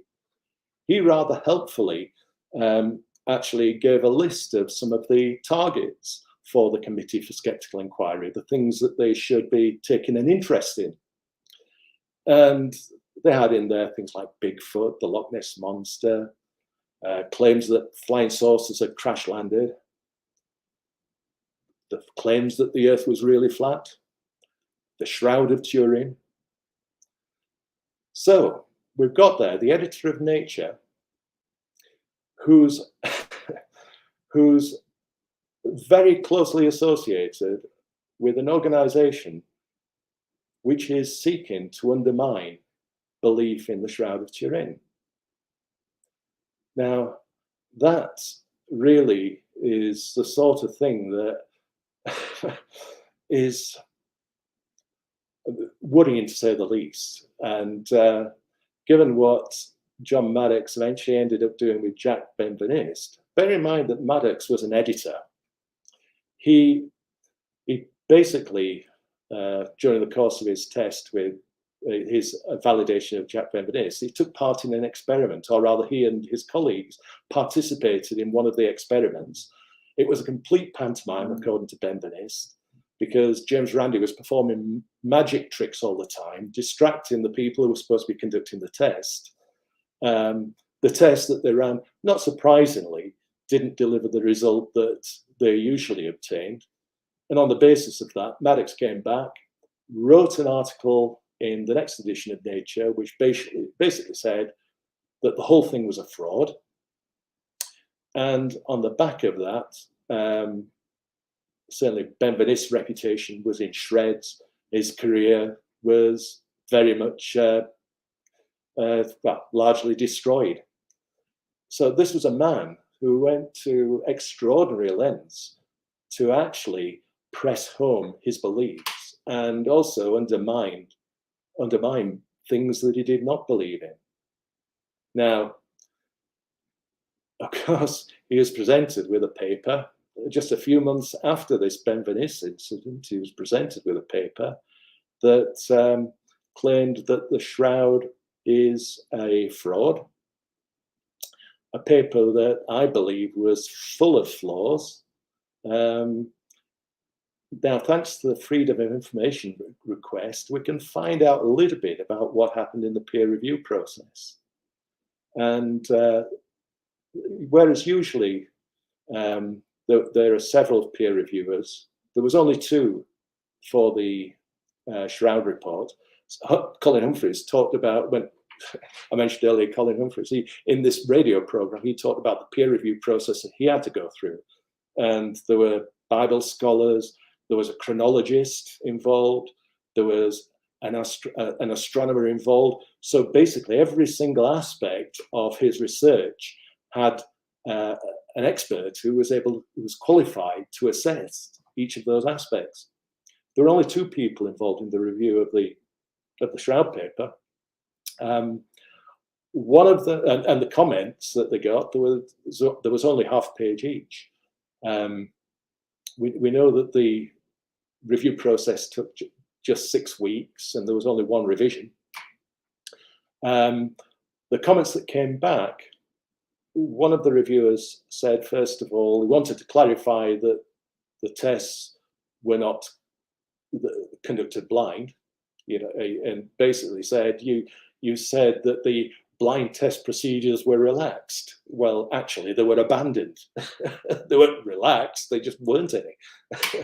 And he also came up with this extraordinary comment that said, I suspect that some people may have questions about the statistical analysis, but that isn't the main point of the paper.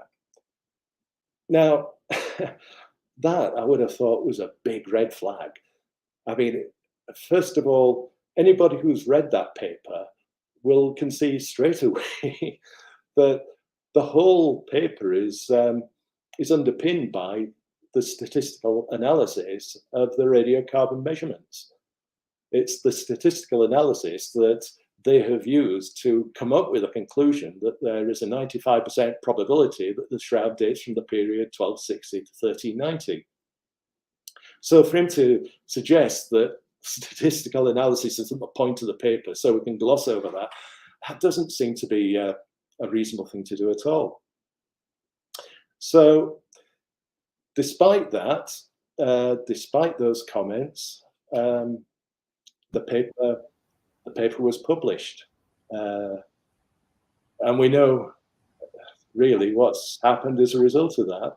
I would have thought that when you think that John Maddox, only months before, had torn a strip off the Benveniste paper because the tests were conducted blind, and thought that was a reason for suspecting scientific fraud, why on earth would he have allowed his peer reviewers to actually say your blind test procedures were abandoned and think that's acceptable?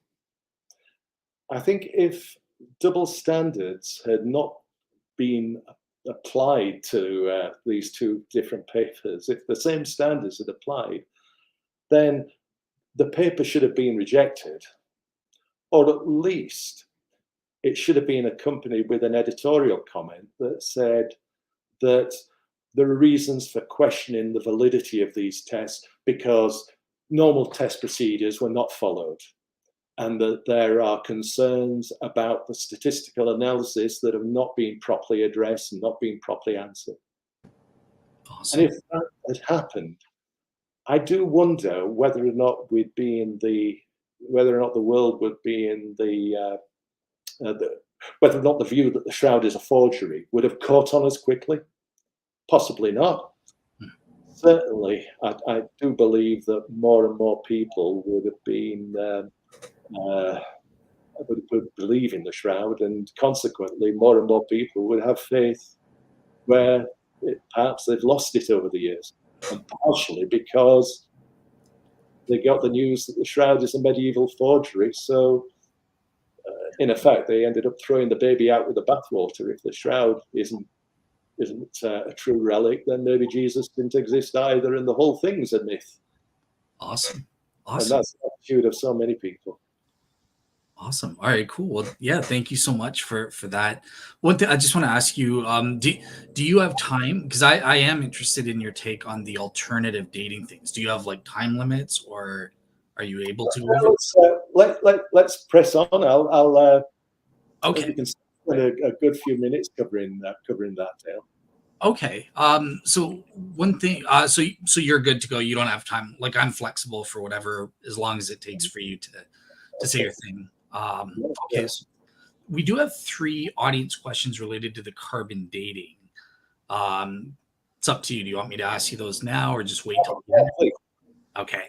So here's one from a skeptic named Richard Hunter. And he says, you can point out all these flaws in the testing process, but I don't see how you get over the fact that not one of the dates produced a 1st century date. Well, this is where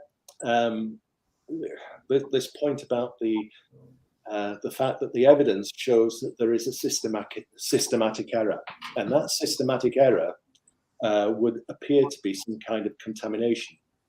Now, there's been a lot of work done over the years since the radiocarbon test to look at possible causes of contamination. And there is good evidence that supports some of these. For instance, one of the most commonly believed reasons why the date was incorrect was there's a very good possibility that there was a reweave in that area. There is a lot of evidence, and again, it's probably not, it's not easy to go into that within the time we've got available if we're going to press on to other things. But there is a lot of evidence, such as evidence that has been put forward by textile specialists who've examined the area, and they see what appear to be discontinuities in the weave in that area. There are chemical differences to the fabric that was in the area where the radiocarbon test took place, and it's also in an area that's very close to scorch marks, which is badly water stained. So there's every possibility of other forms of contamination there as well. Now that is the reweave hypothesis is certainly one that could easily explain why all the dates appeared to be in the range 13th to 14th century. But there are other hypotheses that many other scientists have got a lot of faith in as well. For instance, there is the belief that there was, at the point of resurrection, that radiation would have been emitted, and in particular that neutrons may well have been, fast neutrons may well have been emitted, which would have changed some of the fabric of the cloth and increased the amount of radiocarbon that was in that cloth. So, for instance, Bob Rucker, who I know you mentioned earlier, Dale, Bob Rucker is certainly very much an advocate of this, and Bob Rucker has done some very sophisticated modeling of exactly how that radiation would have been emitted and what effect that would have had on different parts of the cloth. And if Bob Rucker is right, and if you were to take a sample from another part of the shroud, you would find quite possibly that the date of the cloth would be more recent than the 13th century, and perhaps even dating into the future, because you may well find that you end up with a higher ratio of carbon-14 in some areas of the cloth than you would typically get in the atmosphere. So in which case the date would appear to be a date in the future, going by the radiocarbon method. So there are, without a lot of further testing of the shroud, and there doesn't seem to be a lot of appetite for that amongst the authorities that are in Turin and in the Church and Vatican. Without any further testing of the shroud, it's very difficult to really come to a conclusion about either or both of those.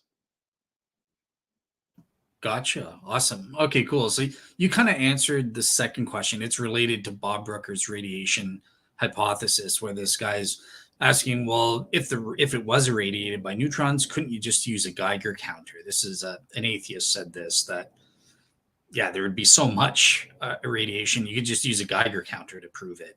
Well, it's not really the case, though, unfortunately. I think when you take if you've got very active radioactive materials such as radium or uranium, then your Geiger counters will pick it up. The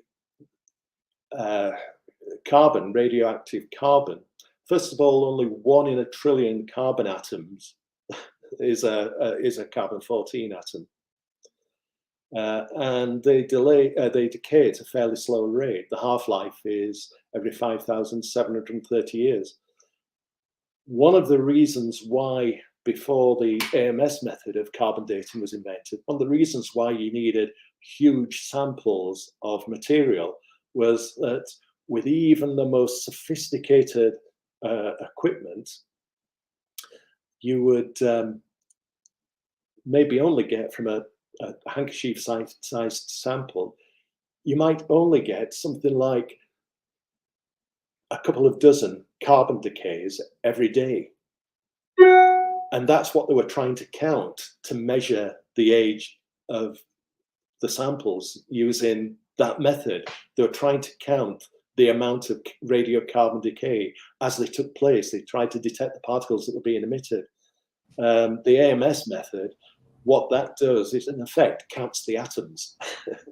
So, and compared to, and that is much easier, because even in a sample of carbon weighing a milligram, even though only one in a trillion carbon atoms is a carbon-14 atom, because atoms are so small, in a sample that gives you 1 milligram of carbon, you end up with billions of carbon atoms.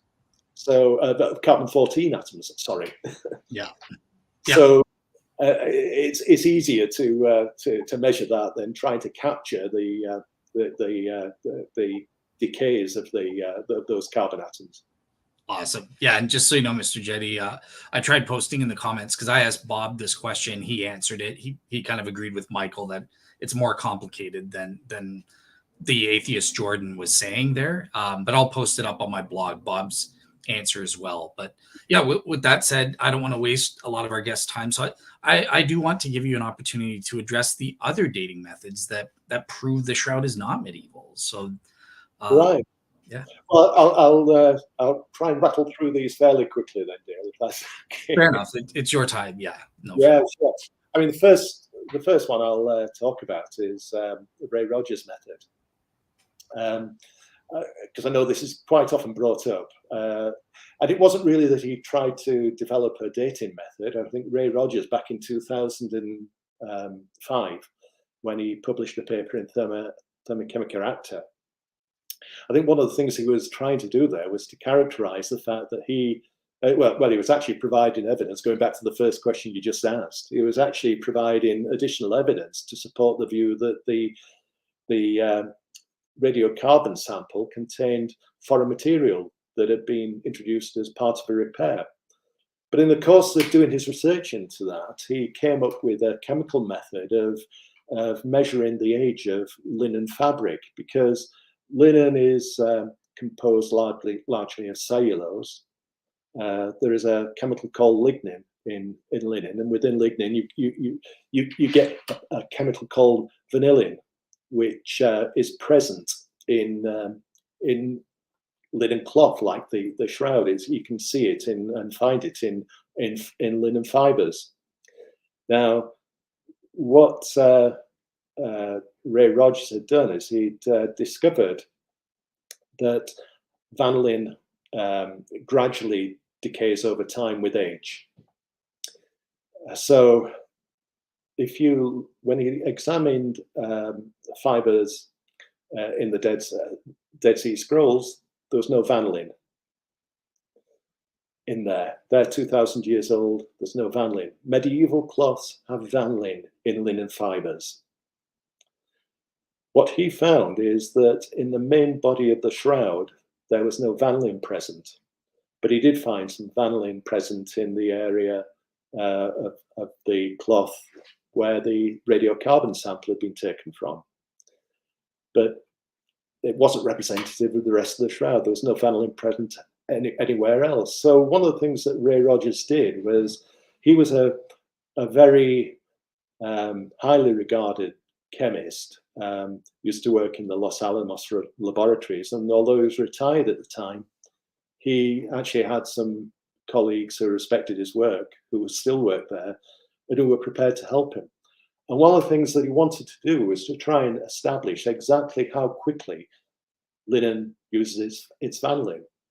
So he got a man called Stanley Kozievsky, who worked there, to perform some tests where he stored linen at various different temperatures to work out how quickly linen loses its vanillin, and to also be able to populate an equation that Ray Rogers wanted to use to be able to link the age of a cloth with the temperature it's been stored at. I think the point I should have made actually was there's a particular type of chemical reaction called an Arrhenius reaction, which is the type of reaction that causes vanillin to gradually decay. And this is a temperature dependent reaction. So what he needed to do is to work out how quickly it decays at various different temperatures. And these are the experiments that Stanley Kowalski did for him. And with the measurements that Stanley Kowalski had made, what Ray Rogers was able to do was populate an equation that told him that at a temperature of 25 degrees, for instance, if something is stored at 25 degrees for, something is stored at 25 degrees, if linen is stored at 25 degrees, it would lose its vanillin in a period of 1300 years. If it's stored at 20 degrees, that goes up to 3000 years. Now, based on that, what Ray Rogers said, and it wasn't really a dating tool, it was really a binary thing. You know, either there's vanillin present or there isn't. And if it isn't present, then it must be older than a particular date. So what Ray Rogers was basically saying in his paper is that I couldn't find vanillin present anywhere on the shroud, that apart from in the radiocarbon area. And then if that's the case, and if it's been stored at 25 degrees centigrade, then it must be at least 1300 years old, which means that the radiocarbon date can't be right. And if it's stored at lower temperatures, it will be even older than that. Now, one of the criticisms of that test, that statement, is the fact that it's well known that the shroud was in a fire in Chambéry in 1532. And of course, there were raised temperatures in that fire. And we don't know exactly how long the shroud was in it, but it was in fact hot enough to melt a silver lining in the casket in which it was kept. So there is a presumption there that it must have been very, very high, that the shroud must have experienced very high temperatures.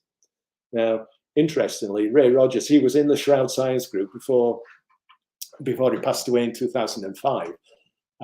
So he had the opportunity to answer some of the questions about this in the Shroud Science Group. And one of the points that Ray Rogers made is that linen has very low thermal conductivity. So that if it's a piece of linen, if it's very hot on the outside, it doesn't necessarily mean it's hot on the inside. It's the same temperature on the inside. And of course, you can see that effect whenever you try to pick something hot up out of an oven. You know, if you go to pick up a pan, you can get a tea towel and fold it in two, and you can pick that up out of the oven without burning your hands. So, you know, fabrics quite often do have very, very low thermal conductivities. But also, we do know that the shroud, even though it was in this fire, it wasn't subjected to particularly high temperatures. We absolutely know that. And we know that from the color of the shroud, because the linen fabric, if you get some new linen fabric and put it in an oven, and somebody did this for Giulio Fanti, and in fact one of my slides shows this. If you put it in an oven at, say, 250 degrees for just 5 minutes, you get the same amount of discoloration that there is on the shroud. Now, bearing in mind that fabrics such as linen, they naturally take on a sepia tinge over time anyway. And the shroud, we know the shroud is at least, if we want to believe the skeptics, it's at least 700 years old. If we believe it's authentic, then it could be 2000 years old. So it will have yellowed anyway. It would have gone slightly discolored anyway as a result of natural aging. But what a man called oh gosh, Mr. Stefano Dell'Acqua, he performed some tests for Giulio Fanti, where he actually took some fresh linen that was woven to the same quality as a shroud, and he put it into, in fact, I've got a slide that shows this still, which you might want to pop up. It should be fairly obvious on there. It just contains a whole load of different coloured brown, brown blobs, basically. That's the one.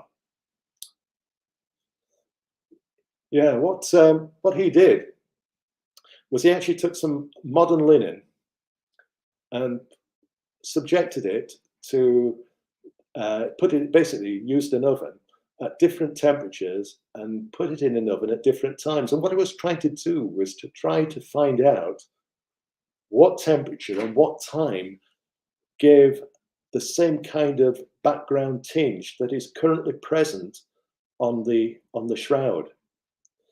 And he discovered that if you kept it in an oven at 250 degrees for just 5 minutes, then it discolored. It gave the same color as the shroud has. If it was at 200 degrees for 30 minutes, it's the same color as the shroud has. And if it's at higher temperatures, then it takes on a darker tinge, as you see in the samples that it has there. So we can say with confidence that if it was in the fire for, say, 30 minutes, as many people have suggested, that it must have been there for quite some time, then most of the shroud, the temperature of it can't have exceeded 200 degrees. So the idea that that there would have been temperatures exceeding 400, 500 degrees, which would have caused all the vanillin to disappear immediately, well, that actually isn't true.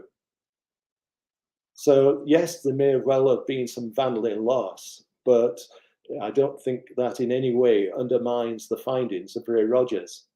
I think what we can say that what we can safely say is that that yes, the fire may well have had an effect, but I don't think it would have had as great an effect as some skeptics have claimed. And it certainly wouldn't necessarily have caused all the vanillin to disappear.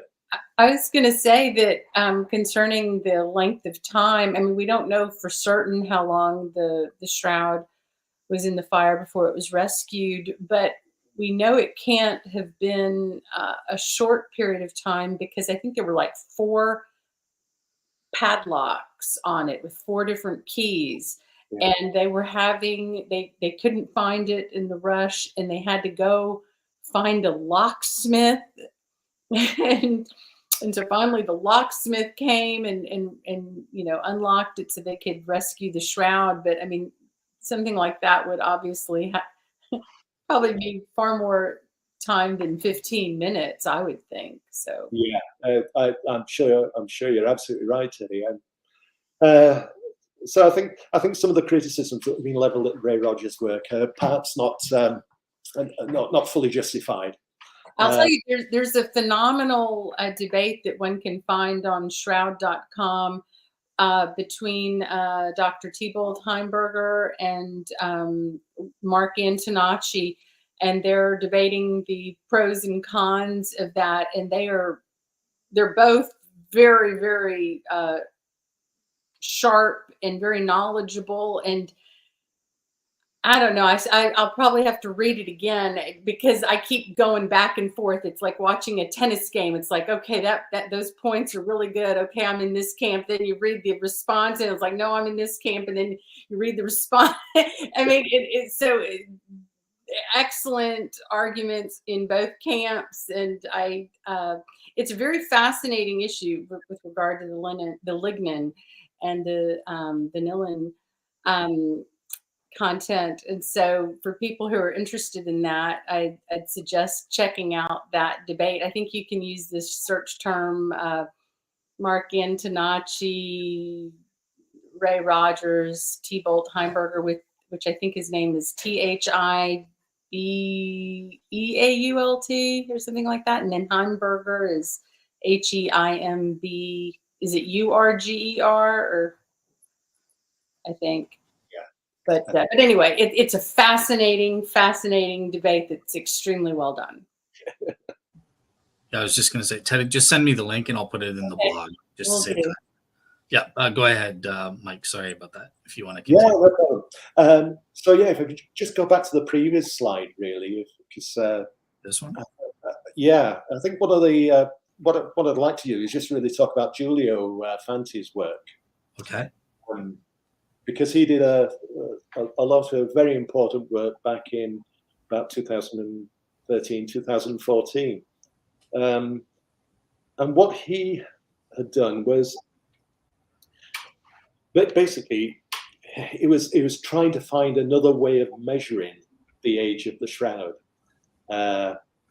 because obviously we've had the carbon dating test, and since then no samples have been removed from the shroud, but there were and still are various different tiny fragments of shroud material that people can have access to. And so what Giulio Fanti was wanting to try and do is see if there's any way in which you can measure the age of a sample of linen, not using carbon dating, but because the fragments he's got not even big enough to do that, but maybe using other methods.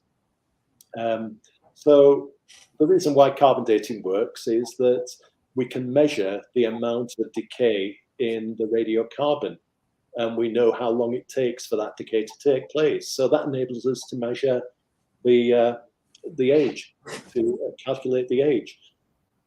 But that's not the only property that changes with age. And indeed, I think there's a man called Gottfried. Oh gosh, forgotten his name now.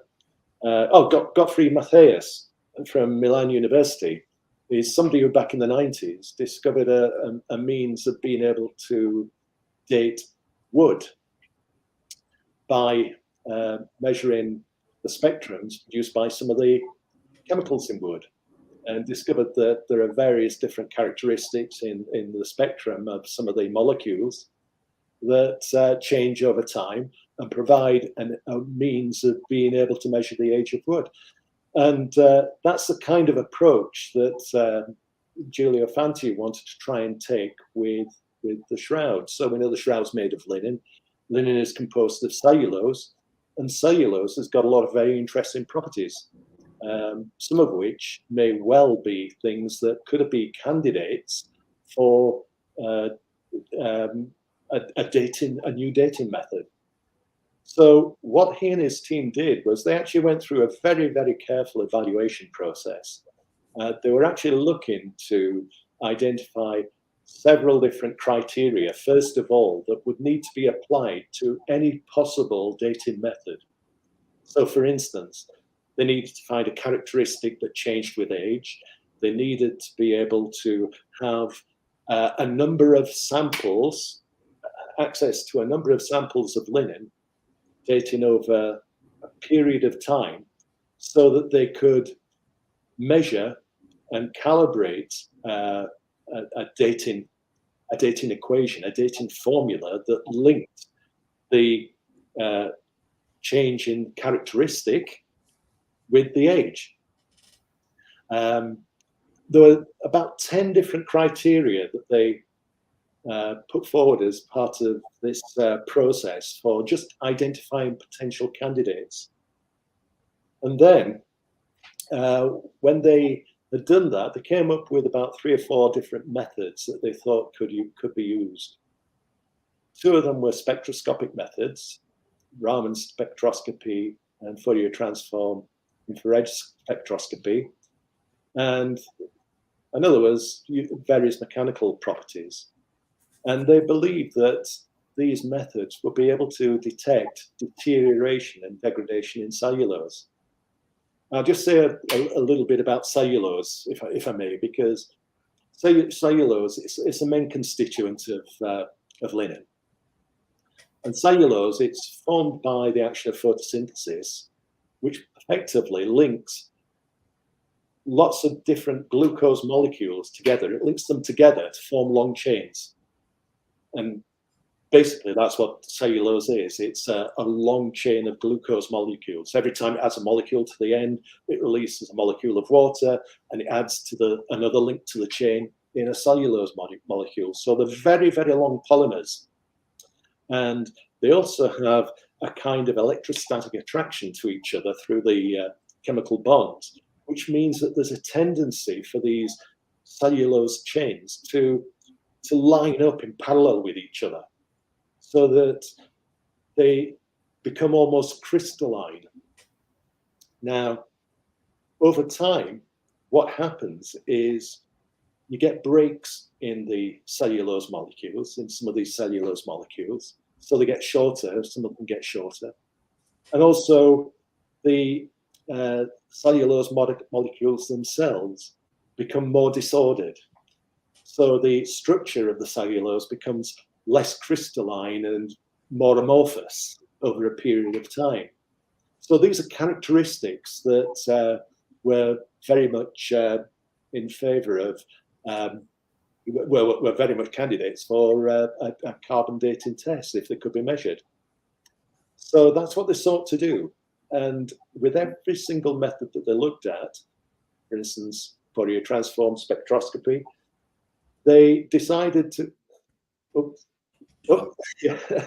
sorry, you go back to the previous one. So I probably won't remember what I'm going to say. Right. Okay, sorry. They went through a very detailed process. First of all, they needed to identify that they had some suitable linen samples. They wanted to screen the samples as well to ensure that there wasn't anything that could have affected the aging process. And in fact, when they did this for some of the methods, they discovered that there was some of the samples had been chemically treated, so bleached, for instance. And the fact that samples had been bleached actually affected the dating of using that particular method. Now, I find this really quite interesting because going back to the initial plans for the carbon dating of the shroud, one of the roles that STIRP were going to have was to characterize the sample area before they took it, because they wanted to check that it was actually representative of the shroud as a whole. So this was really the kind of process that Giulio's team were keen to do here. They didn't just want to test anything. They wanted to ensure before they started doing any tests that the sample that they were testing, which in this case was with tiny threads or tiny fibers, that sample was characteristic and not treated in any way that would harm the result. So they performed this evaluation process where they wanted to make sure that the characteristics were age dependent, that they wanted to obtain measurements from the various different samples that they'd used that dated from modern linen through to a sample that came from ancient Egypt and was 3,500 years old.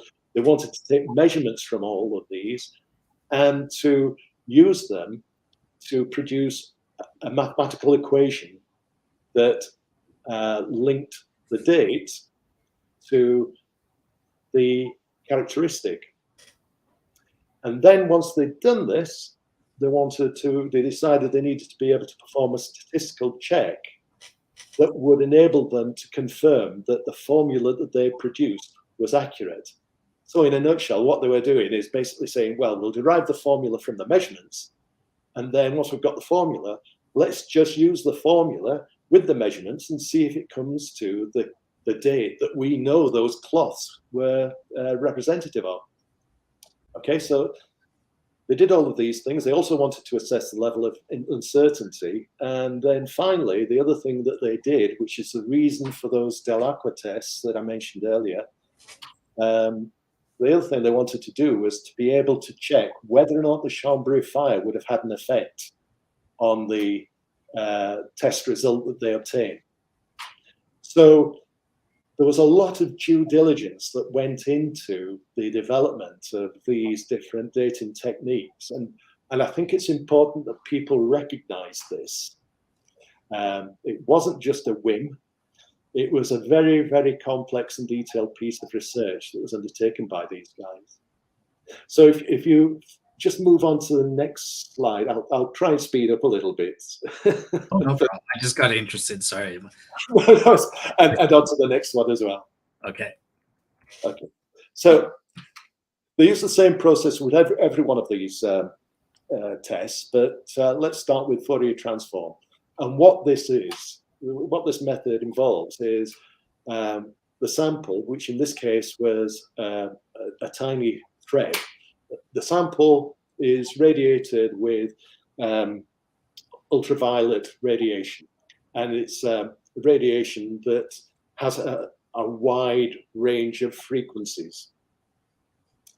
And what happens when that is when the thread is exposed to that radiation, there are bonds in cellulose, chemical bonds in the cellulose that have a natural frequency of vibration. And if the frequency of the infrared radiation matches the natural vibrational frequency of the bond, then it causes that bond to vibrate more, and it absorbs the energy from that part of the spectrum. So what I've shown there below is a representation, really, just a schematic representation of the kind of spectrum that you might have expected to be coming from the source of the infrared radiation, whereby across all the range of frequencies, you've got the same intensity of radiation. But then after it has been, after it has passed through the thread, you get absorption dips. Now, the way the method works is that the intensity of those dips is a negative word for intensity. Intensity seems a positive thing, and this, but basically the size of those dips was dependent upon the age of the shroud. And so what they did was they found various different parts of the spectrum that was produced that appeared to vary with age. And that's what they use for the formula. So if you go on to the next slide, Dale. With the Fourier transform method, what they found was that there were multiple parts of the spectrum that had that were affected by the age of the shroud, where there was a measurable difference. And what they were able to do was come up with two separate calculations involving different parts of the spectrum. So in other words, out of the Fourier transform method, they effectively ended up with two different techniques for measuring, or two different calculations that they could use that operated on different parts of the spectrum. They performed a statistical test called the Pearson's correlation coefficient. This was the one I mentioned earlier, where they check out the formula against the measurements. And what this gave was a value of 0.89 and 0.94 for the two different age calculations. Now, just so you can have an indication of what that means, a value of 0.7 is considered to be a strong correlation. A value of 1 is an absolutely perfect match. So this is a good result. This really is a strong endorsement that these methods are extremely viable. They also, in the course of the test, took these samples of linen that had been exposed by Stefano Dell'Acqua to a temperature to the extent that it matched the shroud linen. And that showed, and remember that test was to try and establish just what the effect of the fire would have been in 1532. And what they found was that when they compared fresh linen with the linen that had been exposed to heat in that way, that did actually make a difference in the spectrum. It caused an 18% reduction, and they were then able to incorporate that effect into their age model and adjust for that. So they performed then a test for the shroud. They actually took a thread from the shroud, and it gave a date in using one of those formulae. It gave a date of 200 BC. The second one gave a date of, second formula gave a date of 297 BC. And the overall result was 250 BC plus or minus 400 years with 95% confidence. Now, when you compare that with carbon dating, obviously carbon dating, we see results which have plus or minus 10, 20, 30 years typically. This is 400. Mm-hmm. But what this really, it's hard to compare really the maturity of these methods, because this was completely innovative. Radiocarbon dating, even back in 1988, had been around for 40 years and had gone through a lot of evolution and a lot of advancements and a lot of improvements. So the accuracy, or the precision rather, not necessarily the accuracy, because they are two different things, the precision that you could expect to attain with radiocarbon dating was always going to be much, much better than the precision you would get with a relatively new method such as this spectroscopic method. And what would be necessary for this to be improved is for lots and lots of different samples to be tested using this method, and for the appropriate enhancements to be made to the technique. So that's basically what happened with Fourier transform. I mean, very quickly on to Raman spectroscopy. Exactly the same kind of process was followed. The difference with Raman spectroscopy is that there we're using a laser beam of radiation, and it has a different effect on the chemical bonds. In this particular case, it actually increases the amount of vibration. It increases the frequency of vibration of the chemical bonds, and then what happens is when the chemical bonds return to their natural frequency of vibration, it emits a photon of energy, a photon which has a particular frequency, and it's that frequency that is picked up as a peak in the Raman spectrum. Anyway, I'll press through this quite quickly, but exactly the same kind of process was followed as before. In this particular case, they determined that the Dell'Acqua fabrics, there was no difference between modern linen and the Dell'Acqua fabrics when they looked at the spectrum there. So they were confident that the fire in Chambéry would not have affected the dates here. And they then used the formula again with the shroud. They haven't derived the formula. They used that with the shroud, and that gave a result of 200 BC plus or minus 400 years. So again, in a similar ballpark to the Fourier transform. Can I just ask, how come there's no with 95% degree of certainty for this one? Was that deliberate or just kind of a? Ran out of space. Oh, okay. But it does apply to this. So, okay, good. It applies to this. In fact, it applies to all of them from here on in. Okay. I probably forgot to do it for all of them. Good to know. Yeah, I just wanted to make sure. So Yeah. cool. So, Yeah, but, I mean, in both cases, with the Raman spectroscopy and the Fourier transform spectroscopy, obviously a wide margin of error. It does take in first century, of course, in both these instances, and it's obviously considerably older than the result obtained by the radiocarbon test.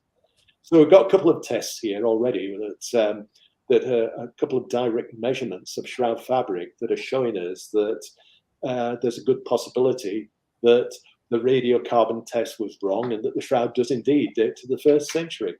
And then the third set of tests that Giulio Fanti undertook with his people was a series of mechanical tests. This one was incredibly challenging for them because what they wanted to do was to literally take an individual shroud fiber and stretch it to see what happens. Now we know that when you pull apart anything, there's a point at which it breaks. So there's a property that you might have called the breaking strength, and also with elastic, anything that's got any elasticity, you can pull it, and depending on how hard what tension you put on the ends, that will determine how much it's going to extend by, if it's got any kind of elastic properties. And it's those kind of properties that Giulio Fanti and his team were looking to test. The problem was that they were trying to test it with tiny fibers, tiny linen fibers. And actually, there was no equipment that they could find that was sensitive enough to be able to measure the stresses and strains that they needed to be able to measure in order to carry out these tests. So Giulio actually got one of his team to design and build one of these, a machine that would do the job. And I've got to say, as a piece of engineering, it really is remarkable. They called it a microcycling tensile machine, and what they wanted to be able to do was to repeatedly increase the load, decrease it, increase it, decrease it, gradually increasing the load every time, and take different measurements all the way through. And the kind of things they were measuring were very small loads, 2 micronewtons, and elongations as short as 1 micrometer, sorry, 0.1 micrometer. Now, let me just give you an example of just how minute a distance that is. Imagine a spider's web, a thread of silk from a spider's web. That's about 80 times the resolution that this machine has. The diameter of that shrouded piece of silk in a spider's web, the diameter of that is 80 times the resolution of this machine. The sensitivity is mind-boggling. That's amazing. But the other thing about this test is it was very, very problematic in that fibers to actually be able to clamp the fibers and get it to a position where they could even start performing the tests was incredibly difficult. So the time taken to conduct all these tests and the problems that they encountered was really quite significant. Nonetheless, they persevered, and it must have taken hundreds and hundreds of hours to run these tests, but they persevered, went through exactly the same process as they had with the spectroscopic tests. In other words, they tested different fibers taken from different cloths dating back to 3,500 years BC. They actually established 5 different properties, mechanical properties in this particular instance, which they were able to measure. And for every single one, they produced a formula. they calibrated it, and they again performed the statistical test to check whether or not the formula was valid. And in every single case, Pearson's correlation coefficient came out at greater than 0.9. So the formulae were all accurate, they're all good. And again, when they tested the Del Aqua fabric to see what would be the effect of the Chambéry fire, that made only a marginal difference to the age. It did have an effect, but only a marginal difference. And it was well below the uncertainties that they'd assigned to each of them. So they effectively decided we may as well ignore that because it doesn't really make a huge difference.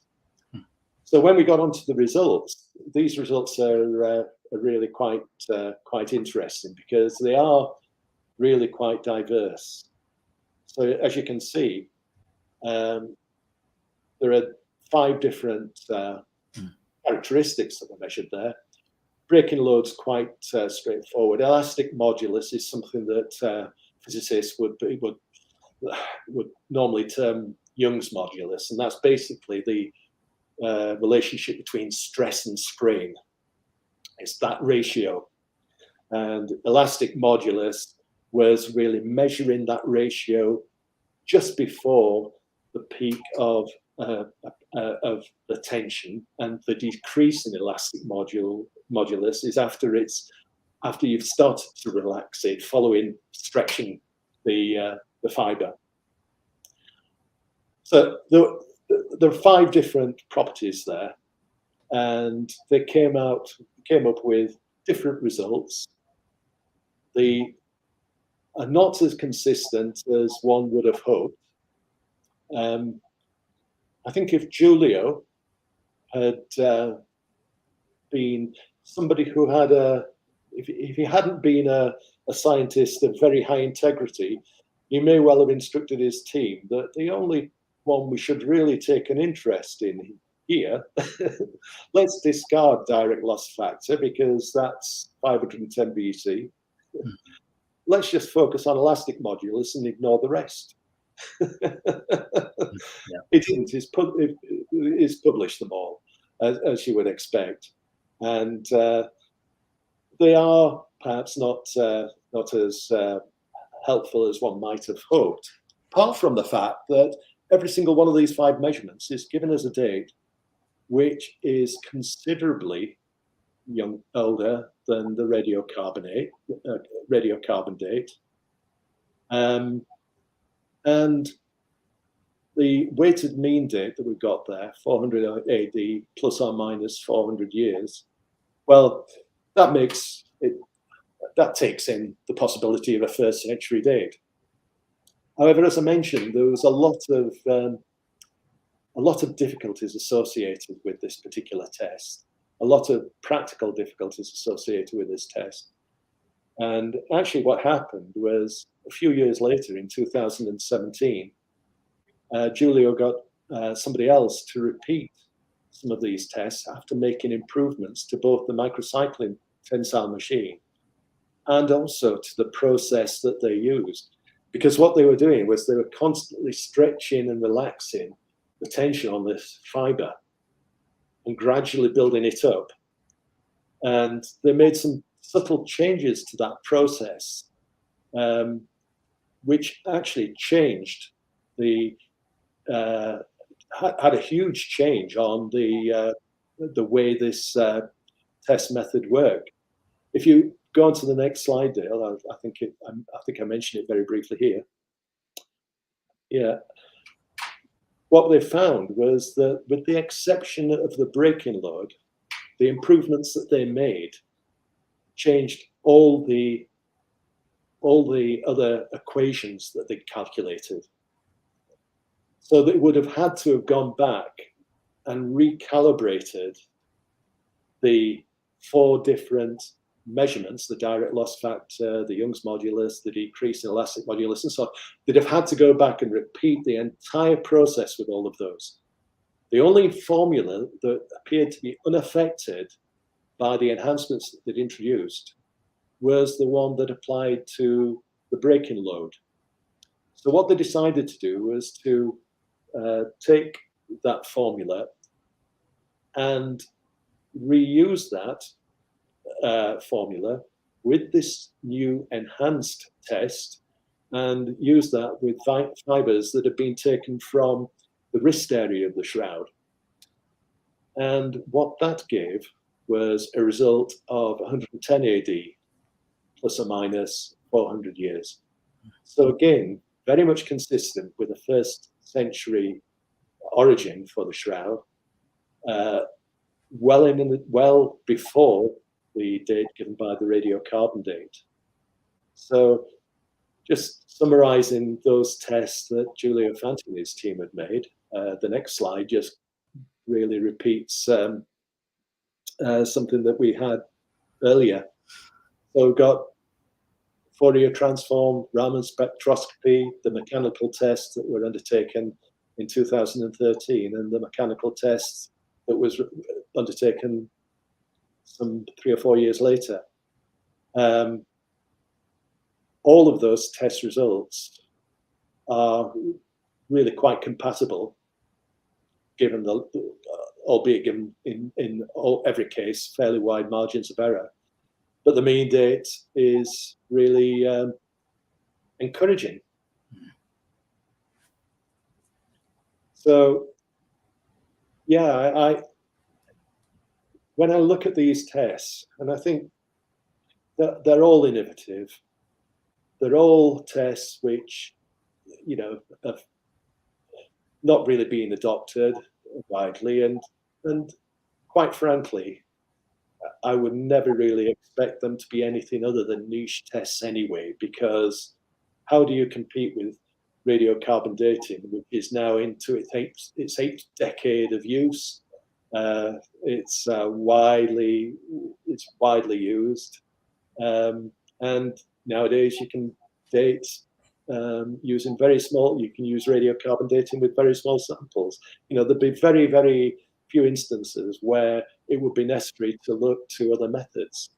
So I would only ever expect these methods to be quite niche. However, the fact that 4 of them, despite the fact that they're not really widely used, the fact that we've got these 4 different measurements here, every single one of them is really giving us something which is consistent with a 1st century origin. We don't have any massive outliers here that are suggesting it's way older than the 1st century or it dates from the 15th century.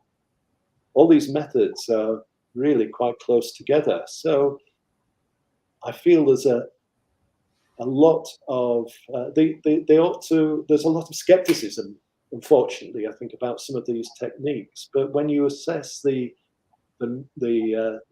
number of them and the compatibility of the results attained by them, I think the evidence is really quite compelling that this is showing us that the shroud is definitely much older than the radiocarbon date, and that it quite probably dates from the 1st century.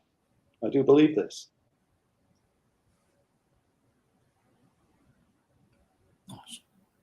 Awesome. Next slide, or? Yeah, well, on to the final test, the most recent one that was performed just a couple of years ago, which was by a team led by Liberato Di Carlo. He used a method known as wide-angle X-ray scattering. And what that involves is exposing a sample to a beam of X-rays. And what this does when we're looking at linen fabric is it's actually able to exploit the fact that we have this crystalline structure in linen, because the kind of lattice that you get in crystalline structures causes the incident X-ray to be scattered along by planes of that lattice, so that what you get is a pattern, effectively a circular pattern from the scatter, and at different radii from the center of that circle, sorry, different radii. Yeah, yeah. There are circles with different radii from the center, which give you basically correspond to spectroscopic peaks. Mm. And again, the intensity of that peak, of those peaks, was something that is linked to the amount of crystalline cellulose that is contained within the sample, and that degrades over time. But also in the case of this particular measurement, it was very highly dependent on both temperature and humidity. So the calculations for this were slightly more complex in that we had to take, it's necessary to take into account the environmental conditions that were in place where these items that were being tested were located throughout their history. And that information needs to be factored into the calculation. So what Liberato De Caro did, again, followed exactly the same methodology as Giulio Fanti's teams. He used, in fact, he ended up using the same samples that Giulio Fanti had used to calibrate his method.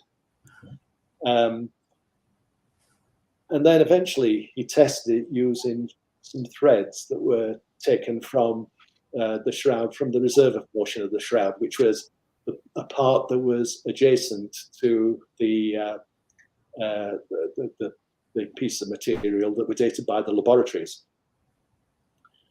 And what he found was that the result, the spectrum given by those tests, by the tests of that material, was almost identical to, in the key areas, to the spectrum of a linen thread taken from Masada that was known to date to 65 AD. And in fact, if you just go on to the next slide, Dale, I can just show this very briefly.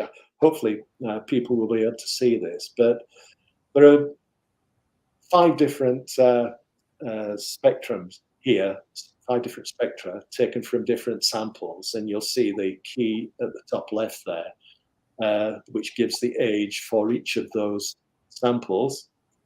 TS is the Turin Shroud, and that's the brown line. Now, ignore the part to the left, because that isn't part of the spectrum that is of any interest to this dating method. It was only key parts of this spectrum where there was this age variation that had been detected. And those were the peaks that you see on the spectrum here. Now, if you look at sample, the green line, sample F2 as it's called. Mike, do you want me to put this? I can put this into cinema mode, so like bigger. Yeah, hang on one second. Let me just put this slide into cinema mode just so everyone can see it fully. All right, so is that showing up fully? That's better. That's better. So yes, if you look at the green line there, the 2 lines of interest are the green line, which corresponds to the Masada thread, and the brown line, which corresponds to the Turin Shroud thread. And if you look at there's a large peak right over at the right-hand side. And you'll notice that you can't see the green. That's it. Thank you. Thanks, Dale. And you'll notice that you can't see the green line there. That's because it is exactly below the brown Turin Shroud line. There's an exact match in that area of the spectrum. Similarly, where you get the twin peaks, just slightly to the left of that. That's it. Thanks, Dale. No problem. The 2 lines, not quite superimposed anymore, but still very close to each other. Now, this is just giving us a bit of a visual representation of the measurements that were being made. What the Liberato De Caro's team were able to do was perform something that was a much more accurate measure. But what this shows is just how close the spectrum of the Turin Shroud was in key areas to that of the Masada thread, which would appear to indicate that they may well have a similar provenance. They might well be of a similar age. And indeed, when they perform more accurate calculations, that is indeed what they were finding. There are various different other aspects to this test as well, because as I mentioned earlier, in fact, if we could move on to the next slide there. This test, the calculations were very dependent upon environmental conditions, so that in different parts of the world, the difference between Europe and Egypt or Judea, the temperature difference and humidity difference that existed there actually would have had a quite notable effect on the age given by the dating test for this cloth. So what we do know is that anything that would have been in the Judean desert, which is where Masada is, that we would have expected to have aged faster than a piece of cloth that was located in France or Italy, where the temperatures are much lower. And although the humidity is higher in Turin and parts of France, in Liri in France, nonetheless, the overall effect is that the aging, when the shroud was based in France or Italy, would have been much slower as far as the wax's measurement is concerned than had it been spending all its time in a much hotter climate, such as the Judean desert. So what this suggests is that if the shroud has a similar wax's measurement to the Masada cloth, then it must have been in a climate significantly warmer than France or Italy. So it certainly would seem to suggest it's much older than 700 years. And also it gives us some clues as to where it might have been before it turned up in Europe. And the final point on that slide there is that one of the points that Liberato De Caro makes is that if, as many skeptics believe, the shroud is only 700 years old, and if this wax's dating technique is correct, and the evidence suggests it's a very viable technique, then the shroud must have been kept at a temperature in excess of 27.5 degrees, a constant temperature in excess of 27.5 degrees for 700 years for it to have produced that same wax's profile. Now, the only place there's only a few places in the world that have an average temperature of that type, and it's sort of suggested there are parts of Mali where if the shroud had been there for 700 years, then it might have produced that level of aging as measured by the wax's technique. Now, clearly, we know that the shroud wasn't in Mali for the last 700 years, it was in Europe. So there's a lot of further evidence here in this particular test that just adds to the increasing weights that we've discussed through the work that Ray Rogers did, through the tests that Giulio Fanti and his team had performed. It's yet another piece of evidence to add to that series of different measurements. Next slide. I think that's it. All right. Awesome. Thank you. I just want to say, okay, I don't have any questions. I just want to say thank you so much. Like, wow, hold on, let me stop sharing my screen. I'm so grateful that you took the time to go over those other dating methods, because my gosh, I was telling Michael behind the scenes, one of the major things that I personally caused me to doubt a little bit in Julio's methods was the fact that there were these other, I thought, other dating methods altogether that were inconsistent with the first century date. But you went over that and explained that was all part of the mechanical test kind of thing, and how that it all fits together cumulatively. So you answered that perfectly. My doubt is gone on that front. So thank you. That's good. Well, I do think that and I think Julio would accept that the mechanical dating test was problematic. I think what they were doing was incredibly complex and incredibly difficult. And hats off to the people who were involved in doing that work. I do think it was a phenomenal piece of work. It's interesting, actually. Just a couple of weeks ago, I was in Amsterdam, and I had a meeting with the chief scientist at the Rijksmuseum in Amsterdam. They do some phenomenal work with artwork, and they have some incredibly good techniques for examining artworks and looking at the composition of what pigments were used and dyes were used in very different places. They do a lot of good work, and I had a very, very good meeting with this lady called Catherine Kuhn. Now, interestingly, she was very interested in Giulio Fanti's dating techniques. I've sent her the papers, the relevant scientific papers that she can follow up. She is very interested.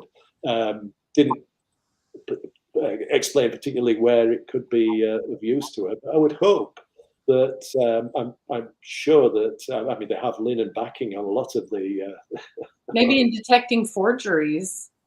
Well, yeah, exactly, yeah, definitely. That's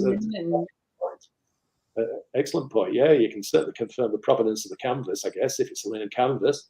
So, yeah, it's interesting. I do think there's some excellent science in the background. You know, just when you look behind the actual dating results, it's frustrating to find so many people who dismiss it because who else uses that?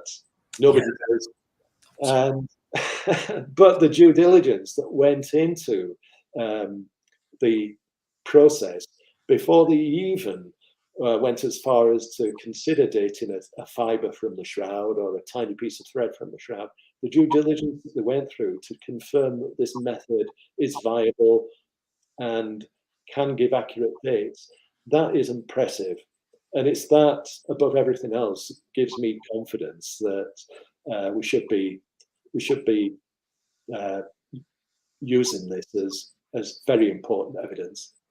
And collectively, I think it supersedes, especially with all the issues that are associated with the carbon dating that will be discussed. It really does supersede the carbon dating, I think, in terms of important dating evidence. Awesome. All right, cool. Well, with that said, Teddy, you've been waiting patiently. I'll let you ask one or two at most questions for Michael, and then we'll close out because we're approaching the 3-hour mark. So I don't think actually, shocking as it is, I don't think I have any questions. I mean, it was all explained so well and thoroughly that I mean, I managed to make Teddy's like an education. You know, this is a moment though for people to behold. Yeah. awesome. But I mean, it was so so very well explained. Kudos to your abilities to be very thorough with this, and it's it's complicated, but I've never had it explained to me like this, so it's just really awesome. Thank you. Oh, well, thank you, Teddy. It means a lot. It really does. Thank you. Awesome. Well, cool. Yeah. Like I said, I'm speechless too. Like that was such a great presentation on those things. But I just say thank you so much for coming on and being willing to spend 3 hours to share your knowledge on this front. And I hope you had a good time on your end. I know we went a bit longer than you were thinking, but you know what? One of the things that I just loathe is when people try to discuss a very weighty, complicated subject and just get into these little highlights. I loathe highlights unless they're followed up with the details. You know, the devil is in the details, but so is God. And if all we are ever exposed to are just the little, you know, easy sound bites about something, then when we interact with skeptics and they start lodging all of these attacks against us, and then we're just like a deer caught in the headlights because we don't know anything beyond the sound bites. But what I just really loved about your presentation, Michael, is that you get into the weeds, and I like that, because that's where we all need to be. Because if you don't get into the weeds, Yeah. as soon as you encounter some resistance, you're just, you know, people will just fall apart. And so I truly value that you get into the weeds with that, and I'm sure that with your book that should be coming out soon, that'll give an even more thorough explanation of even what you got into today. So I'm just really eager to read your book. Awesome. All right, cool. So, go ahead. No, Dale, I was just going to, I mean, thank you, Teddy, but also Dale, thank you so much for inviting me. And I've got to say, I've watched many of your shows, and I just think you're doing an absolutely terrific job. He is. Yeah, I mean, you've given a platform for Teddy, myself, lots of other scientists to actually share some of the things that we have found out, some of the research that we've been able to, whether it's to do it ourselves or reinterpret.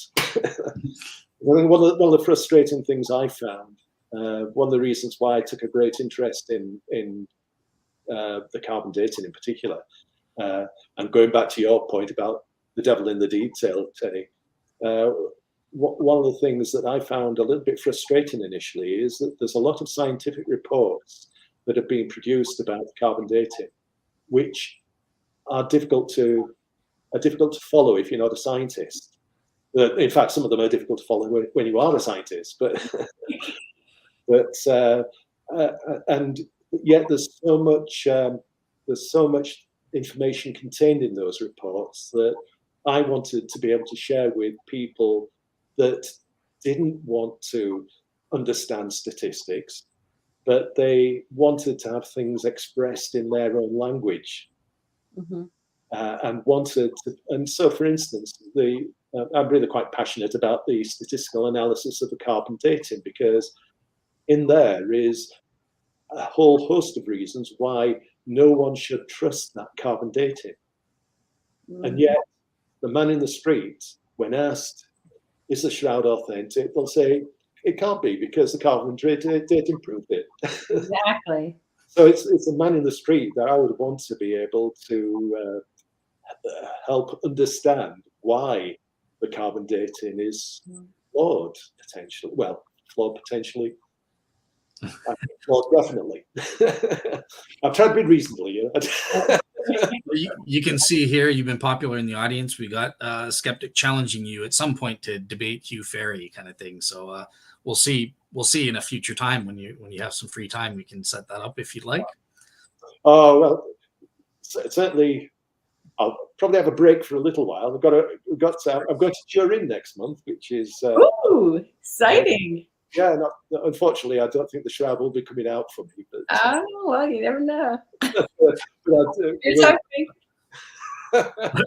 Yeah, so but certainly love to be back, Dale, and thank you, and thank you. Thread for me if you get access. And thank you both for being such kind hosts as well. It's been a pleasure, Michael, and thank you so much for the wonderful education.